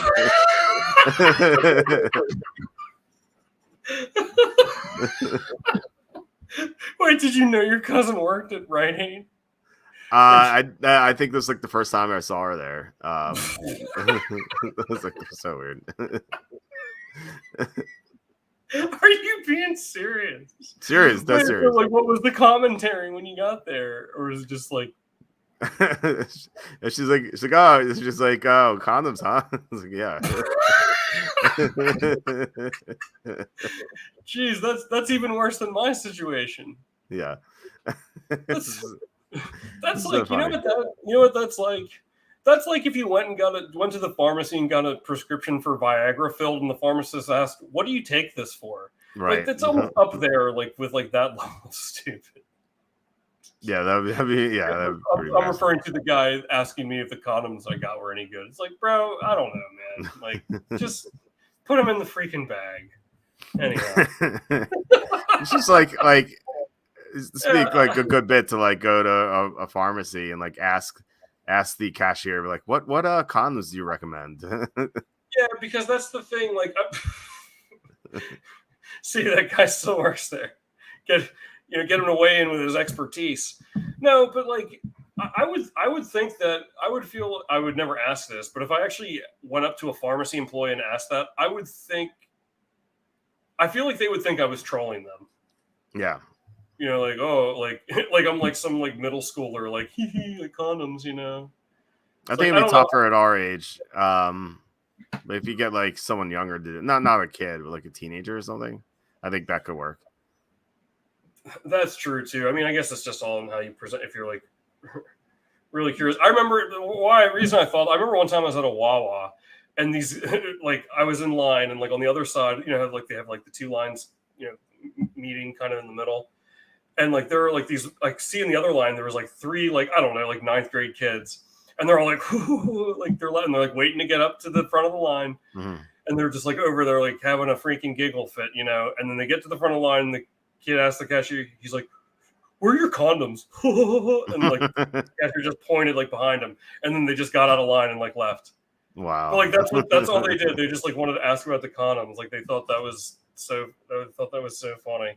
Yeah, so, but they told that story for like weeks. Like, yeah, remember we were in Wawa and asked about condoms. It's like, no, are you serious? Did you really? Oh yeah, dude, you should have seen the look on. It's like, I mean, I guess I had my own version of that when I was in 9th grade, but not like that. I'm not going to go in and troll the people about anyhow. Let's move on. Yeah. All right, so Cassandra's saying it's annoying, but in a good way. Yeah, it is a good thing, I guess. But like, I don't know. I feel like if you log in and then you log in 2 hours later, like maybe like only do it once within 24 hours. I don't know if it's the same location. But anyway, let's check in on our hockey bet. We have the Predators at 60-1. They're now down to 45-1. So it looks like we got a good number there. I assume you still like the Predators. Hell yeah, they won. I mean, I know it was against the Sharks, but had another big win. I think it was 8-2. Yeah, this team is on what they're like 9-0-2 in their last 11. They might be 10-0-2. I don't know how many games they played since I was last on, but yeah, I think they could be getting hot at the right time. Obviously, Roman Josi, that whole line with Forsberg is really strong. Saros in goal has been incredible. They've been getting so that's like 13 games in a row they've gotten points, 9 of them wins. I really think they could be getting hot at the right time. I still think that's a great number at 45-1, but it was 60-1 just on Saturday.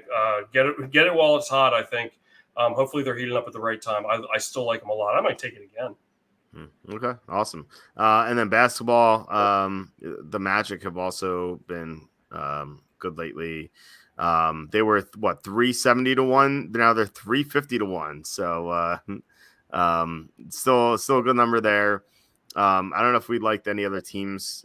Just kind of like checking in here, but yeah, I mean, you like the Magic as a hedge because like they're the 5 seed, and like this number is pretty unbelievable. And I know that you like the conference number better. I think the conference number was 90 to 1 when we last checked, and then now it's 100 to 1. It's actually gone up for some reason. I don't know Okay, why. that doesn't make a whole lot of sense to me. But if you like it, jump on it. It's I mean, I almost always post the the Orlando Magic song on my Twitter when they win, and I've been doing it a lot lately. Slew had noticed that as well, and I know they've been playing some scrub teams, but I mean, they're finally separating themselves from the scrub teams because they were the basement. They've been the basement for a long time, like basically since Dwight Howard left. Made the playoffs twice since Dwight Howard left. They won 2 playoff games since Dwight Howard left. That's a long time. Yeah. It's a long time. So I think maybe it's like Detroit Lions syndrome in a way. Maybe that's what's making this number so big. But watch one of their games. This team, keep that team together. They're going to win a championship in a few years. I really think so. I love Banchero. Mo Wagner is they're just so deep. That duo is really good. So yeah, I wouldn't be surprised if they won a playoff series. Hell, I mean, depending on the matchup, anything can happen. They're a lot better. And like the Nuggets coach was saying in a press conference, because the Magic beat them the night before Thanksgiving, the Nuggets coach is saying the Magic played so tough, like they're really difficult, like to beat. They're a great team. And that's the defending NBA champions. Kevin Durant is saying like the Magic, if they keep it together, they're going to be really, really good. So, it's just not me being a homer here either. Other people are starting to notice. So a number like that, I mean, get on it before more people notice and the number goes down is what I'm trying to say. So, but so I'm still into the Magic, especially that conference number at 100 to 1. So. Sandra's saying is looking forward to Celtics Bucks today, and then Giannis sat, so it didn't matter. Celtics almost blew it, which is still not a good sign for them. I don't know, like how motivated the Celtics were to play the Bucks without Giannis. Is like, I feel like they're pretty comfortable where they are right now, and like they're kind of. I feel like they could almost go through the motions and and wait till the playoffs. So I wouldn't read too much into that. And like they've been a buzzsaw otherwise. Like they've destroyed the Suns. The last time they played them, they beat them the other time. And like I feel like they've just demolished teams. Like I even saw like it was like Pistons were plus 15 against the Celtics without without Jason Tatum. And I was looking at that number. I'm like, I consider the Pistons above. I'm like, man, the Celtics are so strong right now. I don't want to like stand in front of them. And like they beat the Pistons by 20 something. And like you might be like, oh, Pistons suck, but like the Pistons have been like a covering machine ever since Christmas. They really have. They're like 24-14 against the spread or something like that since Christmas. And like the Boston just took it to them. So I wouldn't worry about Boston. Like it was just one game, and like they saw the Bucks didn't have Giannis, so they're like, oh, we can beat this team, and they still did it without Jason Tatum, Or no, without no, they had Tatum today, never mind. But no, they still beat them, like, and I still think I wouldn't worry about too much about it. So. Yeah, I do still think with the Celtics, it's like the curse of the juggernaut. The Dodgers have the same thing. I don't know. I mean, they have been mowing everybody down, but I don't know. I mean, obviously they could win it. They're the favorite. I mean, yeah. I'm stating the obvious, but I don't know. It's just, I mean, you know me. I'm somewhere between slightly and rather contrarian too. So I would never take like ever, even if I like them. I don't think I'd ever take like the favorite in like a future like this. It's just so much can happen, and like plus 220, like I just don't think there's a whole lot of value there. What do you think about the Suns 24 to 1? I mean, they have Durant, Booker. They have a lot of talent on their team. Yeah, I wonder. I haven't been following them too closely, but I have seen like they're what is their? Let me bring them up here. We can just look at the standings. They're the 6th seed right now, but I can't imagine that they've been playing super hard. I mean, it's a veteran team. I don't know. They get Minnesota in round 1. Minnesota doesn't worry me. I feel like they could beat Minnesota. Now the question is, can they beat Denver? That'd be the second round matchup, and like I still would favor Denver, but I don't know. A team that has that much talent, 24-1 seems like pretty good. I can't believe Grayson Allen started on that team.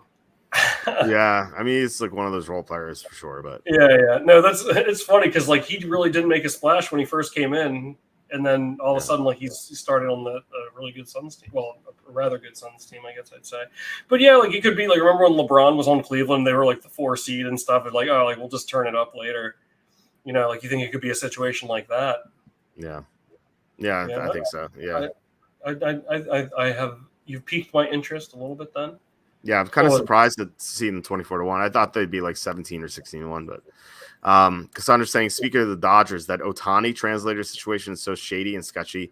Have to think something more is going on there. I don't know what you're talking about. I'll take your word for it. Could you explain to someone who doesn't pay attention? I didn't read like the full article, but I guess Ohtani's translator. I don't know if he conned him or took like $1 million from him and was like illegally betting it on sports or something. Fill me in. I had just seen it, but I didn't look into it. Yeah, that Dodger. I don't know. I just feel like the Dodgers can do whatever they want, and like they did win in 2020 in that shortened season. Was it over 5 million? Let me see here. Wow, that's wild. Yeah, the interpreter for the Dodgers, Shohei Ohtani, was fired Wednesday after requests surrounding at least $4.5 million in wire transfers sent from his bank. Hang on, now I have to open this to a bookmaking operation. Yeah, he was. Wow, man. I mean, I wonder how much that guy gets paid. The interpreter. You think he makes $1 million a year? To interpret, like I feel like that's like anyone can do that. No, not anyone, but anyone who speaks the language. Like you can find like a million people who do that. It's not like a special skill. How do you get picked to be Ohtani's? Like, I guess that was stupid, lofty of me to say.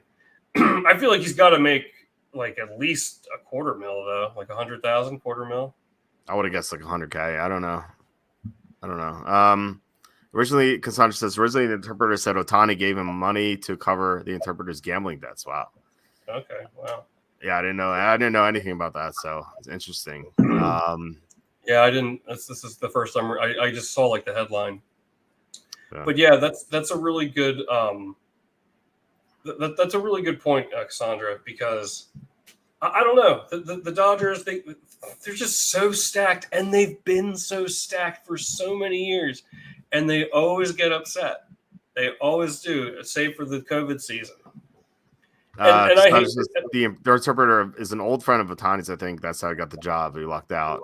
Oh, okay. Wow, seems like a great friend.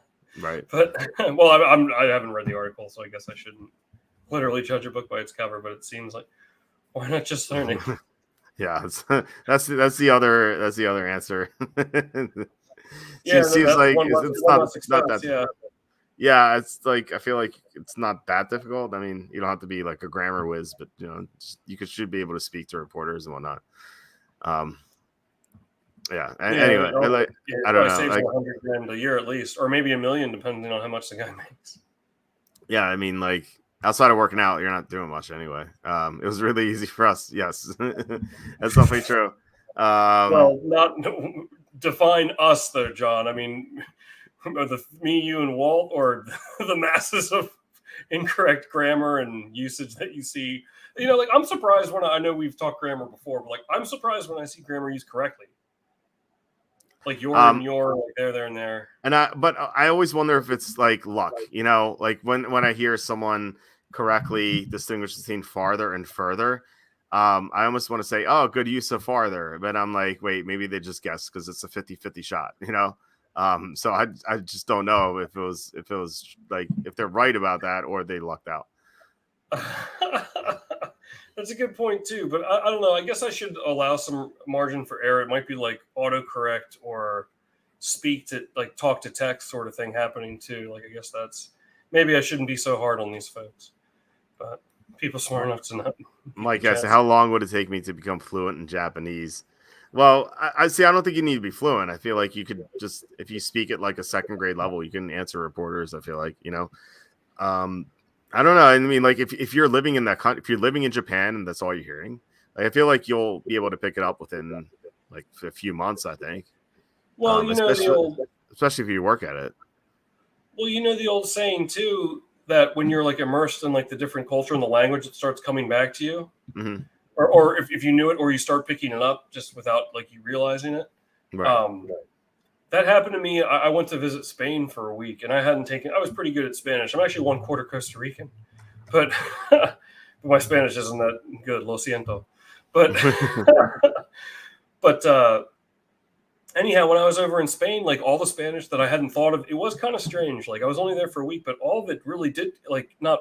And again, it wasn't that much, but it started coming back to me. I was like, whoa, I haven't thought of these words in a long time. Mm-hmm. It was kind of a strange little phenomenon, but I could speak. I mean, I wasn't having conversations. I was like, hey, is the store open?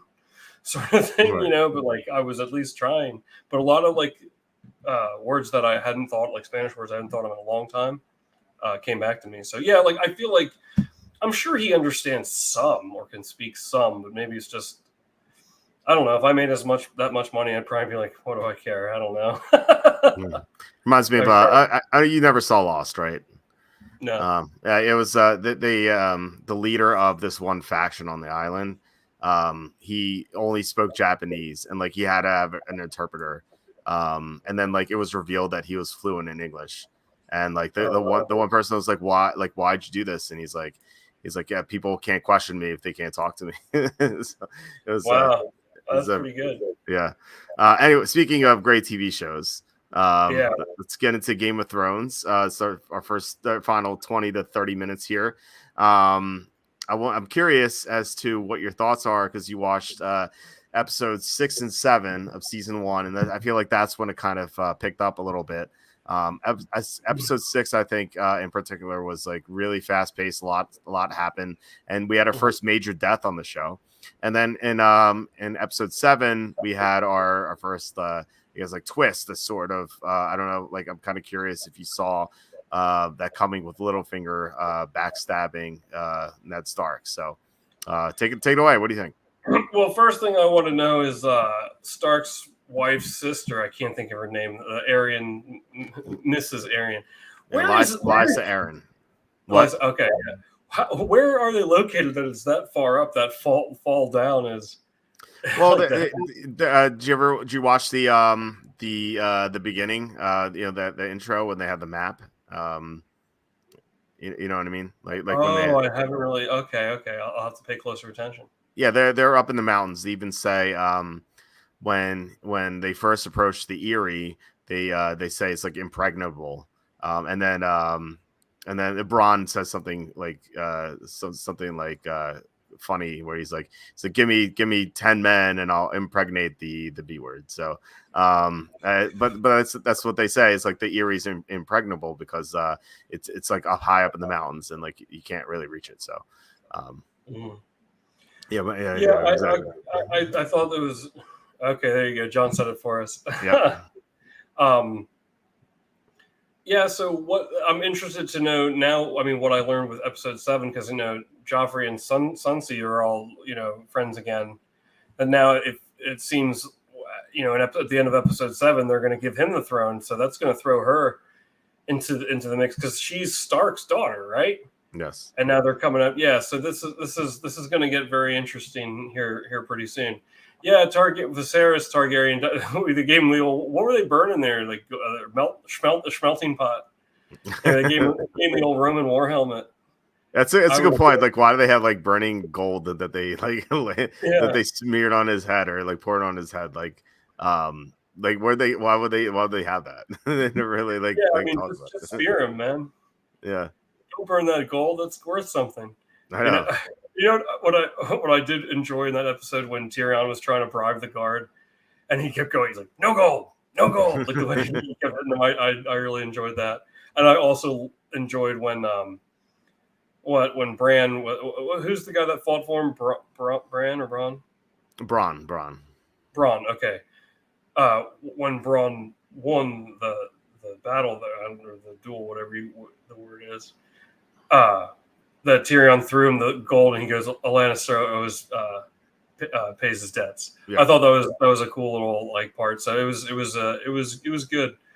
The Dothrakis are this is I don't know that near poisoning happened to Daenerys in episode 7. Like Jason Momoa had some like outrageous masculine outburst about it. Like so things are really coming to a head here. But I thought it was weird too that like King Robert is going to die. What, like a boar attacked him?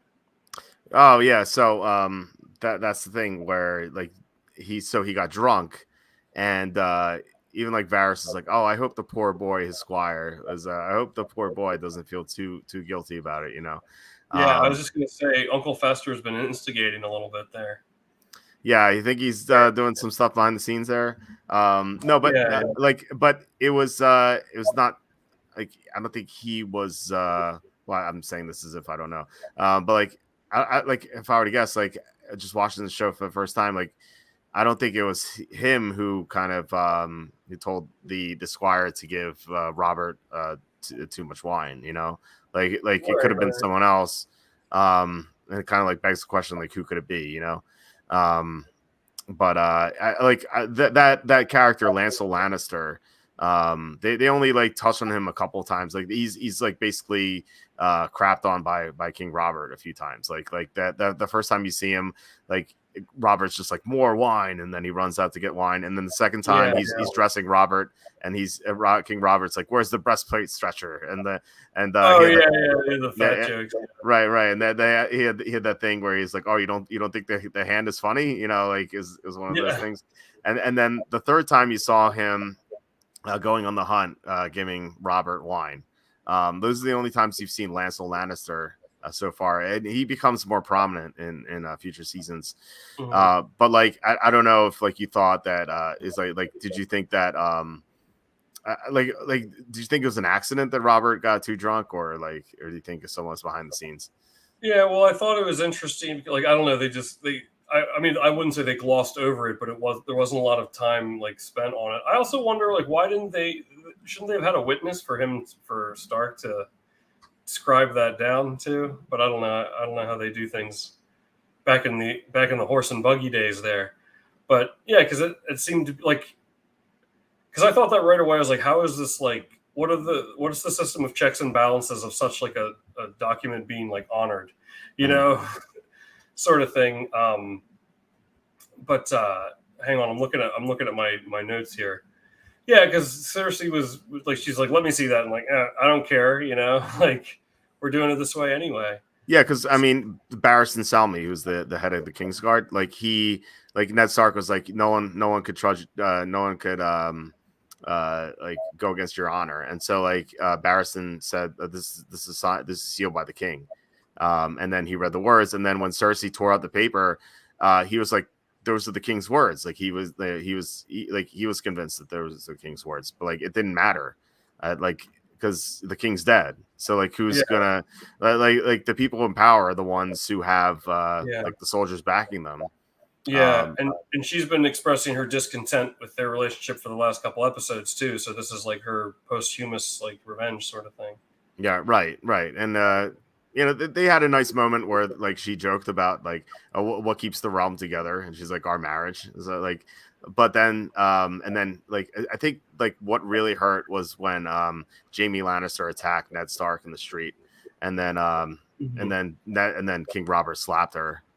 So you know, I feel like their relationship was already bad, and I feel like that was the tipping point. And then, as it so happens, like they go out hunting, and then Robert gets too drunk, and it happens to be her cousin who gets King Robert too drunk. So, like when I was first watching this, I'm like, wait, did Cersei tell Lancel to get Robert like super intoxicated? Oh yeah. Oh wow. Okay, now it's all coming together a little bit for me. This is interesting. And then Snowman, Jon Snow doesn't make Ranger.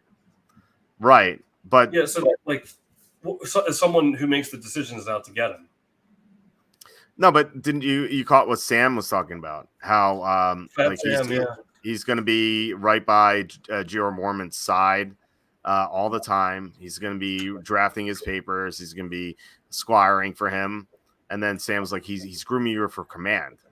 So like, if like, you know, if you're trying to groom like the next commander of the Night's Watch, like you're not just gonna make him a ranger. You're gonna make sure that he knows everything that's going on behind the scenes. You know what I mean?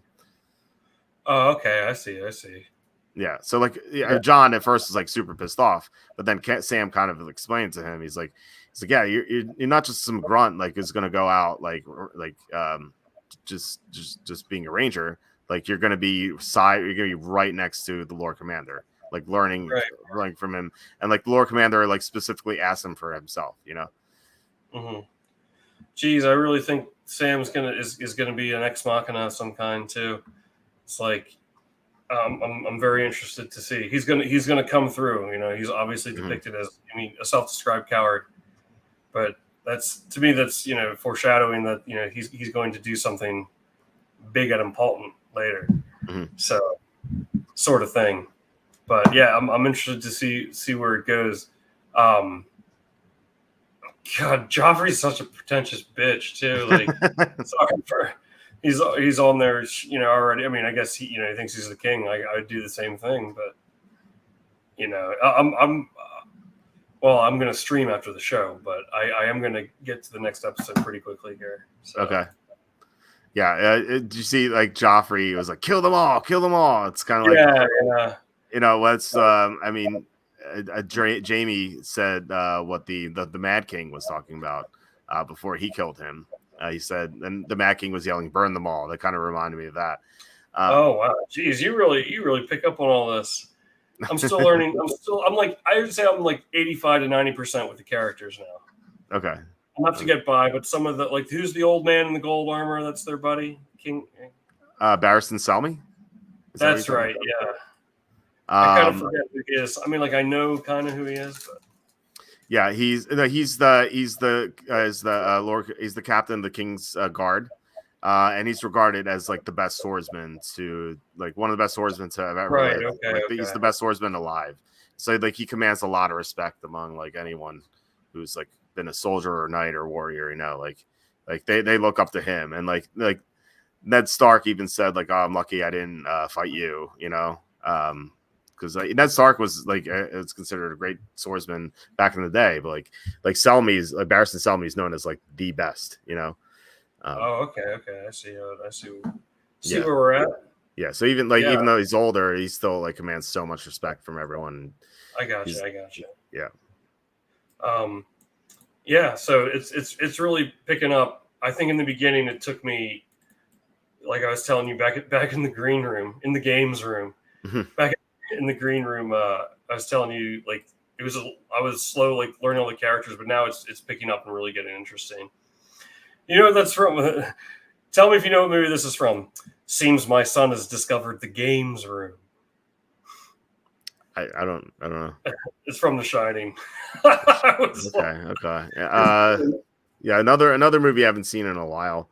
Oh, really? I've probably seen that one at least 150 times. Keeping real. I've seen it a few times, but like not recently. I like the sequel though. The sequel is pretty good. Oh, really? Like, I'm afraid to watch it. You talking about Dr. Sleep? Mm-hmm. It was pretty good. I'm afraid to watch it because what if it ruins one of my all-time favorite movies? I don't want everything's a franchise now. No, I thought it was pretty good. I saw it in the movie theater with my wife, and it was pretty good. Oh, really? You don't think I heard some people say it sucked. Yeah, Dr. Sleep. Yeah, Dr. Sleep. Yeah, no, it was good. It was good. Surprisingly good. I expected it to be like kind of mediocre or bad. It looked good in the previews, but like it actually was pretty good. Well, I'm glad to hear that report because I'm tired of, I don't want my favorite movies to get ruined or something. And I know that's a strong term for me to use. Ruined. I mean, what a charmed life I lead. Third eye blind over here. Semi-charmed life. But like, did you see the new Matrix, the one that came out a couple of years ago? No. Oh, do yourself a favor. Okay, just let's have a pact. You told me not to watch the last 2 seasons of Game of Thrones. I will not do it as long as you promise you will not watch the new. Well, maybe you should see the Matrix Resurrections. It is. I'll tell you what. I actually felt slighted. Really? I was miffed, man. It's it's almost impossible to describe how stupid The Matrix Resurrections is. And I'm talking about the new one because the original in 1999, I was just watching it recently. It's one of my favorite movies of all time. It was so ahead of its time. I don't know if it withstands the test of time, but geez, was it ahead of its time. And then they come back in 2022, I think came out. It was the worst freaking movie I've ever seen. It's so, but then I heard there's this creator on YouTube, Emp Lemon, who I really like. He does these video essays. He has a theory that Wachowskis, they said they were going to make it with or without them. Mm-hmm. So they're like, okay, like we're on board and we're going to run it into the ground. So no one ever touches it again. Oh my God. Because that's what Tom Green did. Remember the movie Freddy Got Fingered with Tom Green? I know, but I've never saw it, but yeah, I know of it. Yeah. I mean, I recommend it. It's terrible, but it's just so stupid. But they said that it was in his contract, I guess, or something, that Tom Green had to make a movie because it won a bunch of Razzies. It was a terrible movie. I love it. But I guess he didn't want to make the movie. So he was like, I'll just make a terrible one. Like, it's just it was just part of his contract. He had to do it. Mm-hmm. So he just didn't care. So I think it could be something similar to that with The Matrix. But I don't want the same. And yeah, did it ruin The Matrix for me? No. But I don't want to risk, like Dr. Sleep does that for The Shining. For me, that's one of my all-time favorites too. I put The Shining ahead of The Matrix in my. I do too. Yeah. In my ranking, it's funny. Anyone ever ask you like, "Hey, what are your like 5 or 10 like favorite movies?" And then like when people ask me that, I can't think of any movie ever made ever. Let alone, I know, seriously. Let alone the ones I love. I'm just like, I can't like name one film you've seen in your life, Quacky, and I can't think. I do the same thing with with my favorite like albums of all time or something. But yeah, I don't know why that happens. I guess it's must be that disease I have called stupidity. Anyhow. But yeah, I'm looking forward. I'm looking forward to the next. I know you said 9 is a really good episode. Yeah. Every episode 9 is a banger. Okay, all right. John asking, who's your favorite Game of Thrones character so far? Oh, I mean, I guess maybe it's probably maybe this is a basic pick, but I really like Stark, of course, Ned Stark. But I really like Tyrion Lannister too. I'm sure he's probably high on the list of maybe are these like basic girl answers, but like I don't know. He's just a clever wit like Tyrion Lannister. Like I was saying, I love when he gave him the queen. He's like a Lannister always pays his debts. I don't know. He doesn't seem to take things like too seriously, and I kind of like that. So yeah, I guess I'd say both of those two. Did you like his confessions at the Erie when they're like, "Is like, are you going to confess your crimes?" He's like, "Yes," and he's like, "I once stole a handmaiden's towel," and then he's like, "I flogged the one-eyed snake into a turtle soup." It's my sister's turtle soup. I hope she ate it. So good. You want to know something? I have a friend on Facebook for like when it's someone's birthday. I noticed because he would write it on my wall. He'll write "Happy Name Day," and I just thought like I had no idea until I watched this that was a Game of Thrones reference. That's funny. Yeah. I had no idea. I just thought he was just like trying to be clever. Yeah. That's funny. Yeah, so I was like, I heard that. I was like, wow, like all these years he's been doing that, and I didn't realize that's what it was from. So that's funny. Speaking of great Game of Thrones characters, now you only seen this guy in one scene, so he may not have stuck out yet. But Tywin Lannister, the father of Cersei, Jaime, and Tyrion, you saw him skinning that deer. By the way, a little foresight there. The deer being killed in the hunt. The stag, which is the symbol of the House Baratheon. Tywin Lannister is such a great character. Now, you've only seen him one episode, but like he's known for like some of the greatest quotes in the show, and you had one of those in the scene where he says, "The lion does not concern himself with the opinions of the sheep." So I love that. I love that he like Charles Dance is the actor. He commands such a presence. Charles Dance, he killed it in that role. Yeah, he's so good. And like you're gonna see him more in future seasons. I think yeah, I don't know if he even has another. He might have one or two other scenes in the season, but like starting like season 2 onward, like he's going to be a major character. So I love Tywin Lannister. He's so good. Okay, well noted. I didn't realize that was him. I don't think. Oh, you didn't know that was when Jamie was talking to him? I'm still, I said, what did I say? 85 to 90%. That was the 15%. Yeah, exactly. Charles Mance, Charles danced with the D. Yeah, not Charles Mance, not Charles Manson. Yeah. Just so sorry. Anyhow, moving on. I wanted to ask your opinion on first of all, did you see that Littlefinger thing coming, that betrayal coming? Yeah, sort of. I mean, I wouldn't say I saw it coming, but I wasn't surprised, sort of thing. Mm-hmm. So I'm interested to see how that unfolds and how Varys seems, because those two are having conversations with each other. I think Uncle Fester's gonna come into play a little larger here soon too. So, and like in relation to that, what would you have done if you're Ned Stark? Like if you were in a situation where you had this information that Joffrey was illegitimate and was not the successor. So like, would you like, obviously, I hope you would not have done what Ned Stark did. Would you have followed Littlefinger's instructions, or would you have gone with Renly, or like what would you just like ran out of King's Landing as quickly as possible and just like screw this? What would you have done? I have no idea, man. What were the choices again? I don't know. Well, I thought that whole episode is fascinating because different characters came to him with different options, and so he had all these choices. He had Cersei telling him just go back to the north, tuck your tail, go back to the north. He had Littlefinger come to him saying, he had Renly come to him, brother of King Baratheon. He had Renly coming to him saying that it sees the throne, like install Renly there as king, like the youngest brother. You haven't seen Stannis Baratheon yet. He's going to be prominent in seasons 2 onward. And because Stannis is like, he's technically the rightful successor because Joffrey and the other kids are illegitimate. But like Renly is like more beloved by the people, and like Stannis is just like, he's just he's seen as like this stodgy guy who like all like, and like if he's installed, there's just gonna be endless war. And so like Renly is just like the better option, or so Renly says.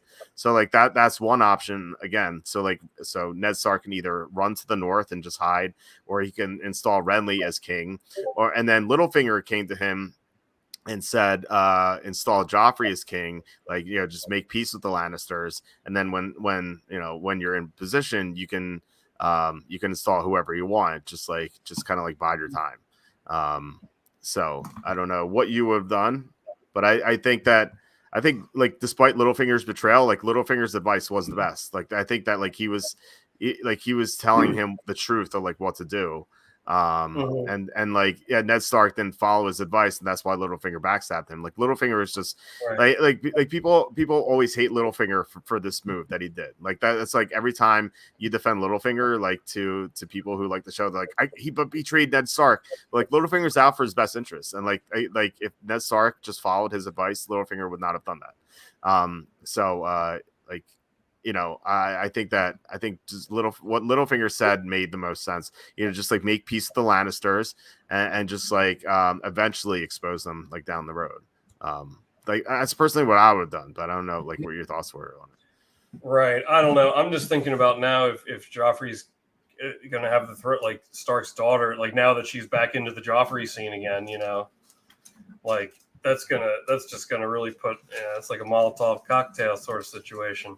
Mm-hmm. So I'm interested to see how that's going to play out, that aspect of it as well. Yeah. It'll it's next 3. We only have 3 episodes left of season 1. It's hard to believe. Yeah, right? I know. I could probably have it done by the time I come back on Saturday. So. Oh, you're gonna watch the next 3? I think what's today, Wednesday. They say like when you get older, like remember when you're in your 20s and people in their 30s were like, "How old am I?" And you're like, "How could anyone forget their age?" And now here we are. Right. getting it right. I do the same thing with the day of the week. Sometimes I do it with the year. Oh, really? A year No, I can understand because not completely, but a couple times I was like, wait, is it 2024 now or is it about to be 2024? Like, right. Yeah, I can see being like, wait, is it 23 or 24? Yeah, That makes sense. Yeah, quickly, like I was able to figure it out, but it's just like, I don't know, is it a symptom of getting older or a symptom of being stupid? I guess probably, These are the things I have to concern myself with now, Walter. Yeah. Well, I don't know. It's only downhill from here, so. Yeah, oh my god! It really has been 2 hours already. Holy cow! You ain't kidding. It's been 2 hours. Yeah. When we started the show, we're like, yeah, we'll talk for 2 hours, and by the time we're done, we're like, wow, I can't believe 2 hours has passed. It's 1:30 in the morning. Like, who's even watching this stuff? So. 10:30 on the West Coast. That's true. That's true.